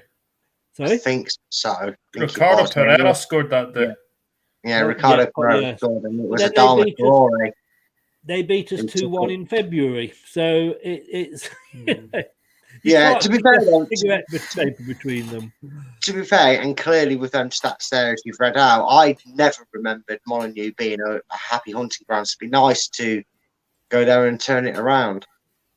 Yes, yeah. We'll do this at the end. Let's have a bit of fun. I can't be bothered to get the grid up that will hide all the other bits, but there we go. Never mind. Be interesting to see what Doug thinks. Danny Ward, the worst keeper in the Premier League, kept a 3rd clean sheet today. That's not bad, is it, Doug? No, it's very, very good. It's very, very good. I think for tonight's game, I think he came out well. His distribution was very, very good. Clean sheets is what a goalkeeper always wants. So for me, Danny Ward definitely gets a 7. 7. Brad? Yeah, I'm in agreement. You didn't have that much to do, but we have been saying when you defence performs, you as a goalkeeper, you tend to not have a lot to do. It's what you get right when the ball was there, and claiming crosses, distribution, racing out. Yeah, 7. Great performance. 7. That was an easy one for me to start with, adding the 2 together and dividing by 2 for an average. You can do that all the way through, guys. That'd be appreciated. We probably might tonight, I tell you. We probably might. Well, Castagna, Doug, again, I thought had a great game. Yeah, I'm going to give him the same as Ward. I think he had a very, very good game. So, yeah, for me, 7. 7. And Brad? The Belgian connection with Dennis Pratt for about 70-odd minutes. Very good, very aggressive. Again, we had the Belgian team playing tonight, didn't we? I know, right? Well, I think it was like a quarter of the Belgian. We had a quarter of our starting 11 was Belgian, so you're not wrong there. But I'm going to make the maths easy for you, mate. 7 as well. 7 again.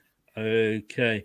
Now then, how do we feel about Daniel Amati? I mean, Soyuncu's got this mysterious illness again.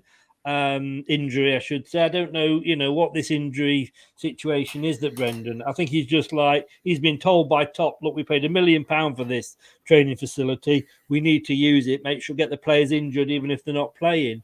Had another steady game. He's back on the right.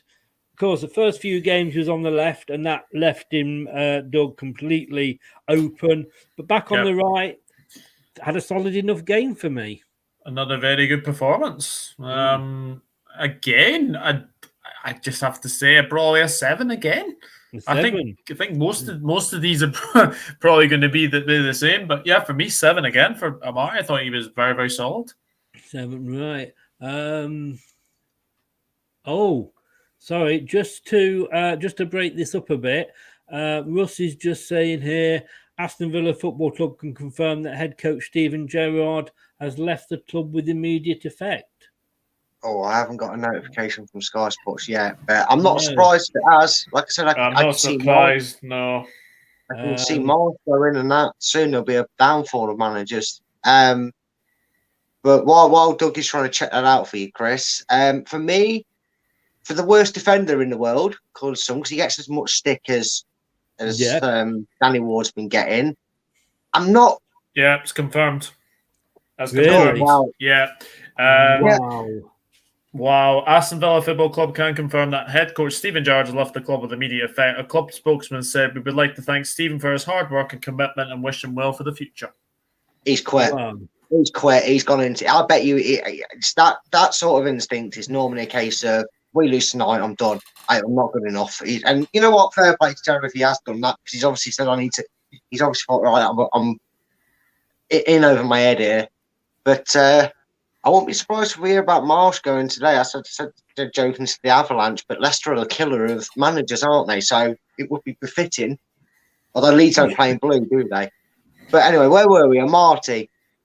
No, sorry, sorry, Brad, before we go on, just to go on that. I mean, I'm surprised, because I was saying I didn't think he would go. But it just shows, I mean, in fairness to Rodgers did well at Celtic when for a bit of that time, half of that time, there was no Rangers to trouble him. But he had that Liverpool experience before they went, before he went up there. Gerrard did well at Rangers. Every manager that goes into a football club. I'm just seeing if they're comparing this on Amazon or not. But he'd gone into Rangers. Celtic was struggling because Rodgers had left. It's a big gap, isn't it? Yeah, definitely.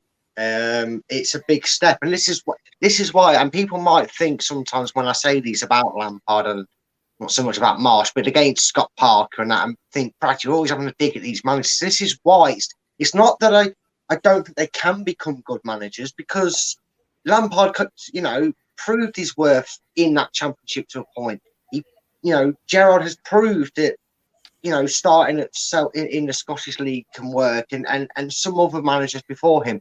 It's just giving them the job just because of their namesake. And I've been saying for a couple of weeks, go full circle, wouldn't it, that Gerrard will lose his job, and tonight's performance, 10 men, 3-0, writing's on the wall already. He's been sacked. He has been sacked. They was sacking then. So right. Well, I'm surprised. I really am, because, like you say, he's not even had a full season there.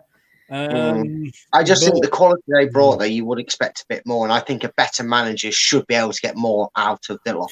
I think the thing is, he was backed heavily in the summer. Yeah, he's been backed heavily by Christian Purslow, and it just hasn't worked out. This is why they're saying, maybe Rodgers has had the time, because, Top accepts that he didn't back him.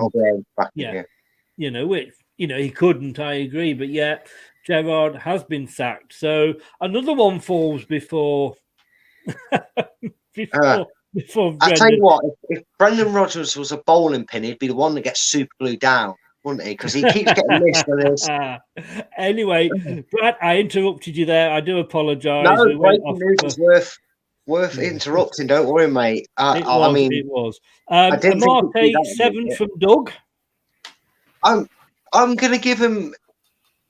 I'm going to make your maths easy and give him a 7, but he did leave you with a heart in mouth moment a couple of times. He didn't look the steadiest on him, but when he's had his confidence battered left, right, and centre by fans and the pundits when he's played, I think he's been a lot more solid than people expect. When he's got that leader next to him, when he's got an Evans, or as we're seeing Fast, who we're obviously going to get to in a minute, I think he's very much more assured. Again, not bad for the worst defender in there. So I am going to say a 7 for him. 7. No, you're making my job very, very easy, especially as they don't have half points on here. So I know, right? God, we'll be getting some 7.2s and 7.63s just to wind you up. Doug, a lot of people went for him for the man of the match. Wout Faes, I mean, to be honest with you, what I love about him, quite often you just saw him boot it into the stands. He didn't care. He just looked at that. I thought, I need to clear this ball. It's going into the stands. Evan Doubt, clear it to Rose Z. Yeah, Vay's another fantastic performance, and he has really slotted in really, really well. I'm actually going to give Wout Faes an 8. An 8, okay. Brad? I want to press the VAR button here and object to that score because I'm going to give this man a perfect 10. I think he was flawless today. He was commanding. He was controlling. He tracked back. He got the ball forward. Because I've never in all these games we played this season, I felt so confident and comfortable watching a centre-back with a ball at his feet. That was madness when he had 3 players around him. He just danced his way through him and won the free kick. He got the ball. He made the pass off, and we won a free kick from it. That was the most calm I've ever seen a centre back playing. He cut everything out. He controlled Amarte. He helped Ward out. He gave the option there. He was brilliant. For me, that is the most perfect centre back display we've seen this season. And honestly, if you want to go in between, that's fine. But there's your options, Chris, because I'm going 10. I think he's brilliant tonight. No. Well, that's giving him a 9 between the two of you. But I just think that he's filled the gap by Fofana. I don't think we missed Fofana. Maybe we need to see him get a couple of goals, which obviously we knew Fofana had in his locker. But he's more mature than Fofana as well. The Belgian David Luiz, mate. I'm loving him right now. Owen, good evening, sir. How the devil are you? We were shite. Good luck for the season, lad. Cheers, bud. Yeah, I hope you stay up for your sake. I do like Leeds fans. I've got to be honest with you. What I like about Leeds fans is when they came up, there was none of this like, we're Leeds, we're back where we belong, we should be in this division. There was none of that at all, like a certain team from up the M1. But, they were like, great, it's great to be back. And that's what I like about the Leeds fan. There was not like the Arsenal and Tottenham fans from earlier. Doug, James Justin. Difficult one. I think he had some good moments, but he was pressurised on that left-hand side. Made a couple of mistakes, I thought, as well. I don't think he was as good as Castagna, but I still think I'm going to still give him a 6 because I think he had a good. I think he was mixed. I think he had some good moments and he had some bad moments. So I'm going to give him a 6. VAR needed here. I mean, somebody said earlier, Brad, that he wasn't overly impressed with Justin, but no, I wasn't either. And I know, and I know again we'll get to a player. I know with Harvey Barnes being forced out on the left, you need that left back to become that left wing back, attacking the left wing back to support him, to give him that overlay and be able to play the inside passes onto Dewsbury Hall when he's out on that left with him. He just faded a little bit for me. He seemed a little bit undecisive. Again, like you said, Chris, about a few players, I don't know if he's a little bit shouldn't I sometimes because of an injury that he suffered with. He does seem a little bit indecisive in what he does. I struggle to give a losing team rating 5. So for the sake of that, I'm going to give him a 5. I think he dropped off. I honestly think he dropped off too much. He was a bit of a ghost in that second half for me. Didn't really get stretched by the Leeds defence, so I'm going for a 5. So that gives him a 5.5. So I like to round up, so I'm going to give him a 6. If you're okay with that, guys. Yeah, that's fine. Boubakary Samari, Doug. I thought again he's had a really good game, and if it was me and not Brendan, I'll tell you what. Indeed, he would have difficulty when he is fit getting back into this team. Yeah, definitely, and it's good to see him get his chance now as well. I think he's been very, very good recently. Interesting. Did he get booked? I can't remember if it was him or he did. He did late on. So I suppose you go. Give it a bit. He had some. That one. He had the ball at his feet and he went past 4. Twinkle toes. That was brilliant. Hang on. When did we sign Messi? that was brilliant. Yeah. I was going to give him an 8, but I think because he was booked, I'll give him a 7. A 7. Terry says here, we win one game and suddenly everyone forgets the crap of the past 10 games. I don't think we do. And I think if you've listened to what we've said, Terry, we've said that this means nothing if we don't go and get something against Wolves. And we've been here before against Forest. But let's enjoy it. This is only the second time this season. Yeah, and for Christ's sake, what are you asking them to do? Go into that dressing room and fans going home going, yeah, we won, but we've been so poor. But we won, we're so poor. You're not going to get anywhere. We have to enjoy this and build on this mini momentum because we haven't been able to do that many times this season. We haven't had this much fun after a game, have we? No. David would give Samari 6.5. He got a 7 off. Doug, where would you go with it? Honestly, I'd give him an 8. I'm going to say that, okay, it might be Rodgers' decision. It will be Rodgers' decision, obviously, but he deserves to be playing in this team, regardless of if indeed he's fit or not. He deserves to play in this team. He broke up play. He was aggressive. Yeah, it caused a few fouls. Who didn't tonight with this referee? To be honest with you, he got the yellow card at the end, which is probably why he came off a bit earlier for Mendy and like for like. But like you said, Twinkle Toes runs. He was going forward. He was trying to recycle the ball if they cleared it out, so we could keep on the front foot. I thought he was an 8, mate. I thought he was outstanding. He felt like a new player this season overall. Yeah. Start with Chris. Add a dash of sport. Squeeze in some music. Then shake, don't stir. And you've got the ultimate blend. LTID Radio.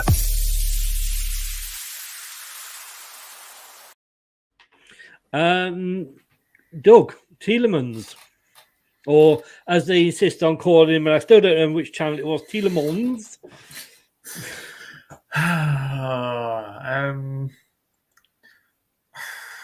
I don't know about you, but I think he's lucky he's not getting dropped. I don't know about you, Brad, but for me, I just don't think he's quite at it at the moment. And I think he got booked as well. Like, it was a really silly challenge. But tricky one. If it was me, I think it would be I think if I'm being honest, I would give him a 6. A 6. Doug, Brad, you weren't very complimentary about him earlier. He had passion again, but he needs more than that, doesn't he? And you were saying probably drop him and leave Pratt in. Yeah, I would. And again, we know it's not going to happen, unfortunately. I'd love for it to happen because honestly, Pratt compared to Tielemans was driving. He was going with the ball.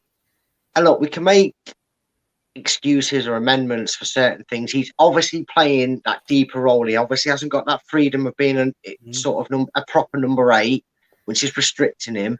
But he's making needless fouls. He's giving the ball away. He's standing off. He had a horrid game, in my opinion. And, some might argue, like they might argue today, it's only Leeds with beat because the most pessimistic people on earth. There must be a joint parties. Tielemans giving the ball away to, say, an Arsenal, like he was doing earlier in the season. We saw that happened, and I just wonder if maybe Brendan should actually do the right thing and take him out the limelight. It happened to Madders last season, didn't it? Before he got his form back, he took him out for 3 or 4 games, and he has to work for his place back because Dennis Pratt did not put a foot wrong for me in that there. And honestly, I'm going to make you go in the middle here, Chris, because I can't believe I'm saying this for a team that won. He was a 3, mate. 3? Needless foul. Yeah, Wow. and needless fouls, needless on the ball. Couldn't string his pass together. I was saying all game, Youri Tielemans just needs a deflected goal. He needs something to get his confidence going because he just does. He's the man now. Everyone's looking like, you need confidence, mate. What's going on with his head? For me, it was a free performance. It was all over the place. Well, that gives him a 4.5, which will obviously upgrade to a 5. Doug, Kieran Dewsbury Hall. Very good tonight. Very, very good. That pass to Barnes for the goal was very, very good. Very, very good. I mean, he could have easily shot, but he had the intelligence of almost. He almost looked like he was experienced, didn't he? He looked like he was almost experienced to pass it to Barnes as well. I thought he was very, very good. Kept driving through that midfield. So, yeah, I think very good performance. So, probably a 7 again for Dewsbury Hall. A 7. 7! 7! So it just came to me then. Brad, 1 or 2 people not agreeing with you about Tielemans, but that's football. It is all about opinions. KDH. Solid as ever. Very rarely do we have to pick anything that Dewsbury Hall doesn't do that well. Broke up play was probably one of the main players behind breaking up Leeds, catching them napping in the middle of the park. A very good game all around. I'm going to go for a 7 as well. You can go a 7. Terry's asking, what game were you watching? Terry, everybody, it's all about opinions. And I don't know, Mr. Negatory, what game were you watching? Because I believe my team, I don't know about yours, Terry, but my team just beat a team 2-0 and won the game, but Yori was missing, didn't string a pass together. So maybe you were watching the Aston Villa game, mate. I don't know, because you're clearly not watching the same one as all of us. I've got to be honest with you. I probably would have given more than 3, but look, football is about opinions, and these opinions we are asking Doug and Brad what they are. And I'd ask to tell you this: do you think he should still play next week at the weekend against Wolves for that performance? Because I don't. Answer me that, Terry. Well, moving on to the one that could possibly replace him if we all had our wish, Dennis Pratt. Doug. Man of the match for me. Yeah. Absolutely fantastic performance. Fantastic. A man that hasn't really had his chance this season. He was great down that right-hand side, combining well with Castagna. Lovely cross for the own goal. Combined well for the second goal as well. His all-round play was absolutely fantastic. So for me, I think Brad gave Vase a 10. I'm going to give Pratt a 9. A 9. Okay. And Brad, Dennis Pratt, is he up there with that face? Definitely, mate. He definitely is. I think he'd have played the full 90 minutes. You'd have probably had to share the man of the match award between him and Face because he was brilliant tonight. I've already said he was the main creator, the main, behind the first goal. He was the main instigator for the second goal. Could have scored himself tonight. Probably a little bit grieved that he didn't get an extra 10 minutes or so to get about 80 minutes, but 70 minutes nonetheless. I'm going to agree with Doug. I'm going to give him a 9. 9. Jamie Vardy, Doug. We are, to my mind, seeing the end of Jamie Vardy. I know he's a icon and all that, but we have now played 11 games. He hasn't scored a goal all season. Yes, he's come close, but then Danny Ward's come close to saving a lot of shots at him. I just think that he should not be a starter now, and that he should be purely the super sub. Would you agree? Yeah, I'm afraid it wasn't a great game from Vardy again. I mean, he did well to give that back heel for Dewsbury Hall was very, very good. But apart from that, was he really involved? I mean, I can't really remember his name being mentioned or anything like that. I mean, Brad says that he wouldn't give anyone lower than a 5, but for me, I think Vardy was at least a 5 tonight. A 5, right? Brad, do you agree with that? Yeah, it's been difficult for Vardy as of late. He's definitely been given more of the role to help speed the process up in attack and be more of a supplier. A lot of times he was either picking it out on the left or like he did for the clever flick to play the ball into Dewsbury Hall. And I think we're using his experience and his knowledge at this point.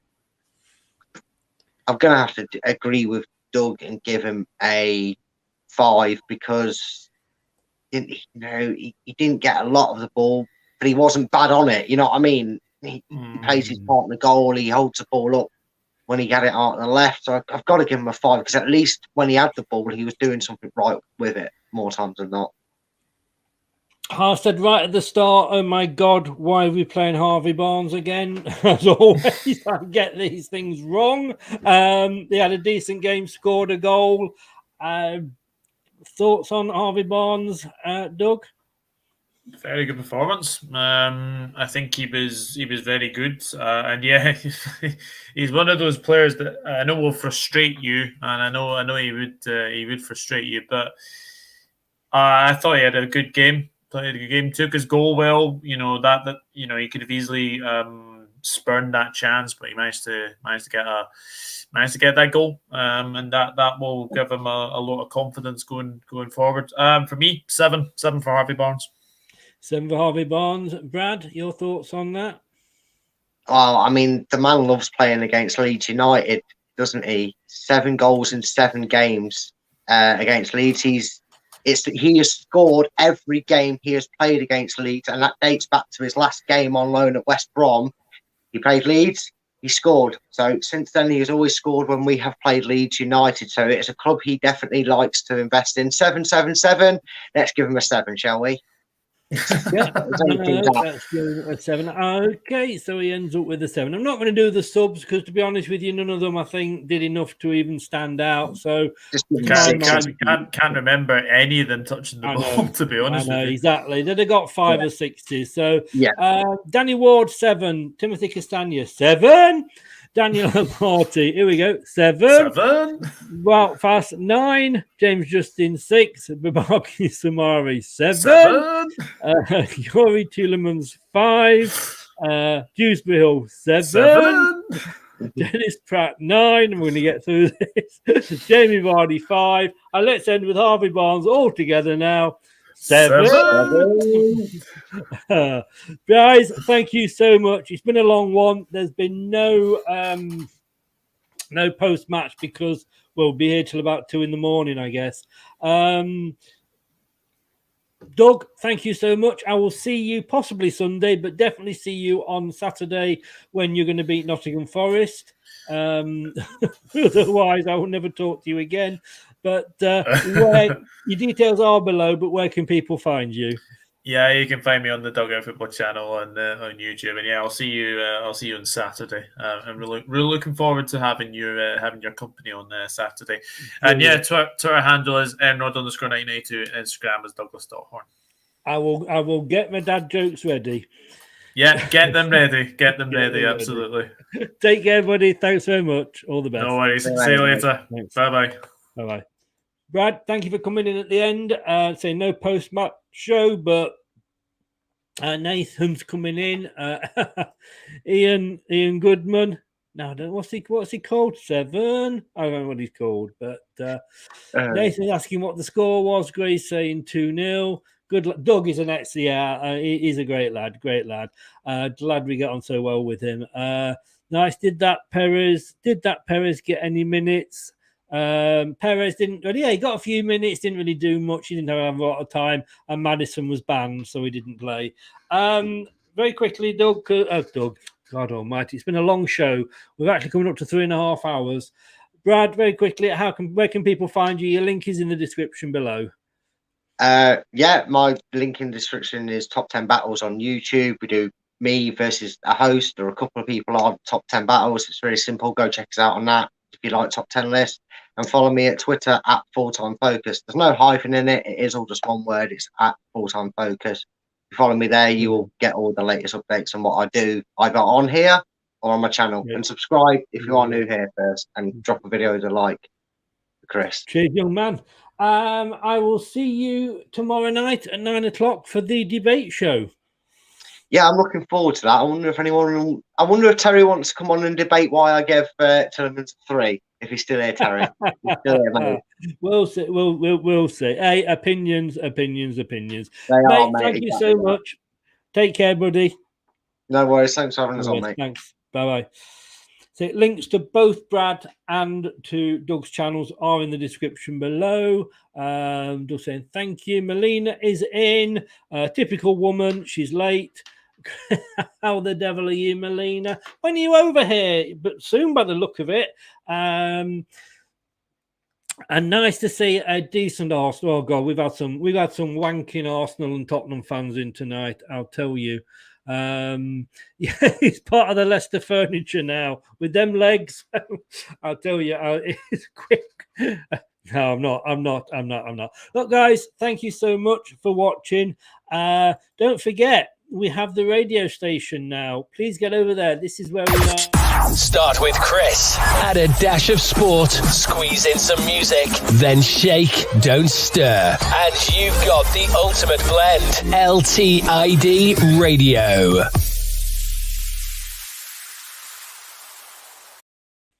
Indeed, it is mixcloud.com/LTID radio. Please get over there, subscribe. It's free. Yep, you do have to put your email address in, but you don't get any we don't get any emails through, as far as I've been told. Sale or anything like that. It's just to register. Please get on there. You can listen to the shows live. You get notified when we go live, or you can catch up afterwards. Or you can go on to www.leicestertillidie.com/radio, and the link in there as well.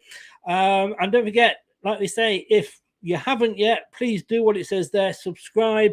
Hit that like button as well, because that gets us shown on other people's home pages, and click the notification bell. You will never miss another show again. I am back tomorrow night on the radio, mixcloud.com/LTID radio, with our Friday night show, Something for the Weekend. Me and Dan, and we'll be looking ahead at the games and having a bit of silly fun. And then at 9 o'clock, back on here on the TV, and with the question time. Myself, David, and Brad. I don't know what we're going to be talking about there. Steven Gerrard for Leicester? Yeah, maybe not. Anyway, thank you very much to everybody. Take care, stay safe, don't do anything I won't enjoy. Halloween is coming up. Didn't have a horror performance tonight. Maybe Leeds did. Thank you very much. Take care. All the best. That's all, folks.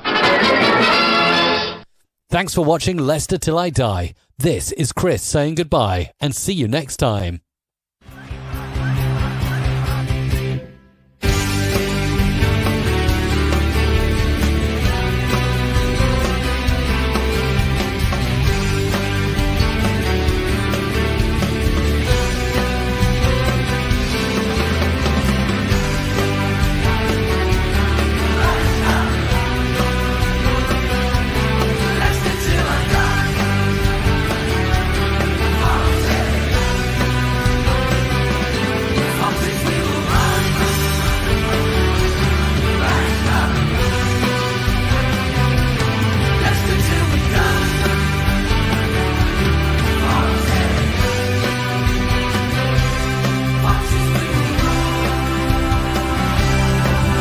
Thanks for watching.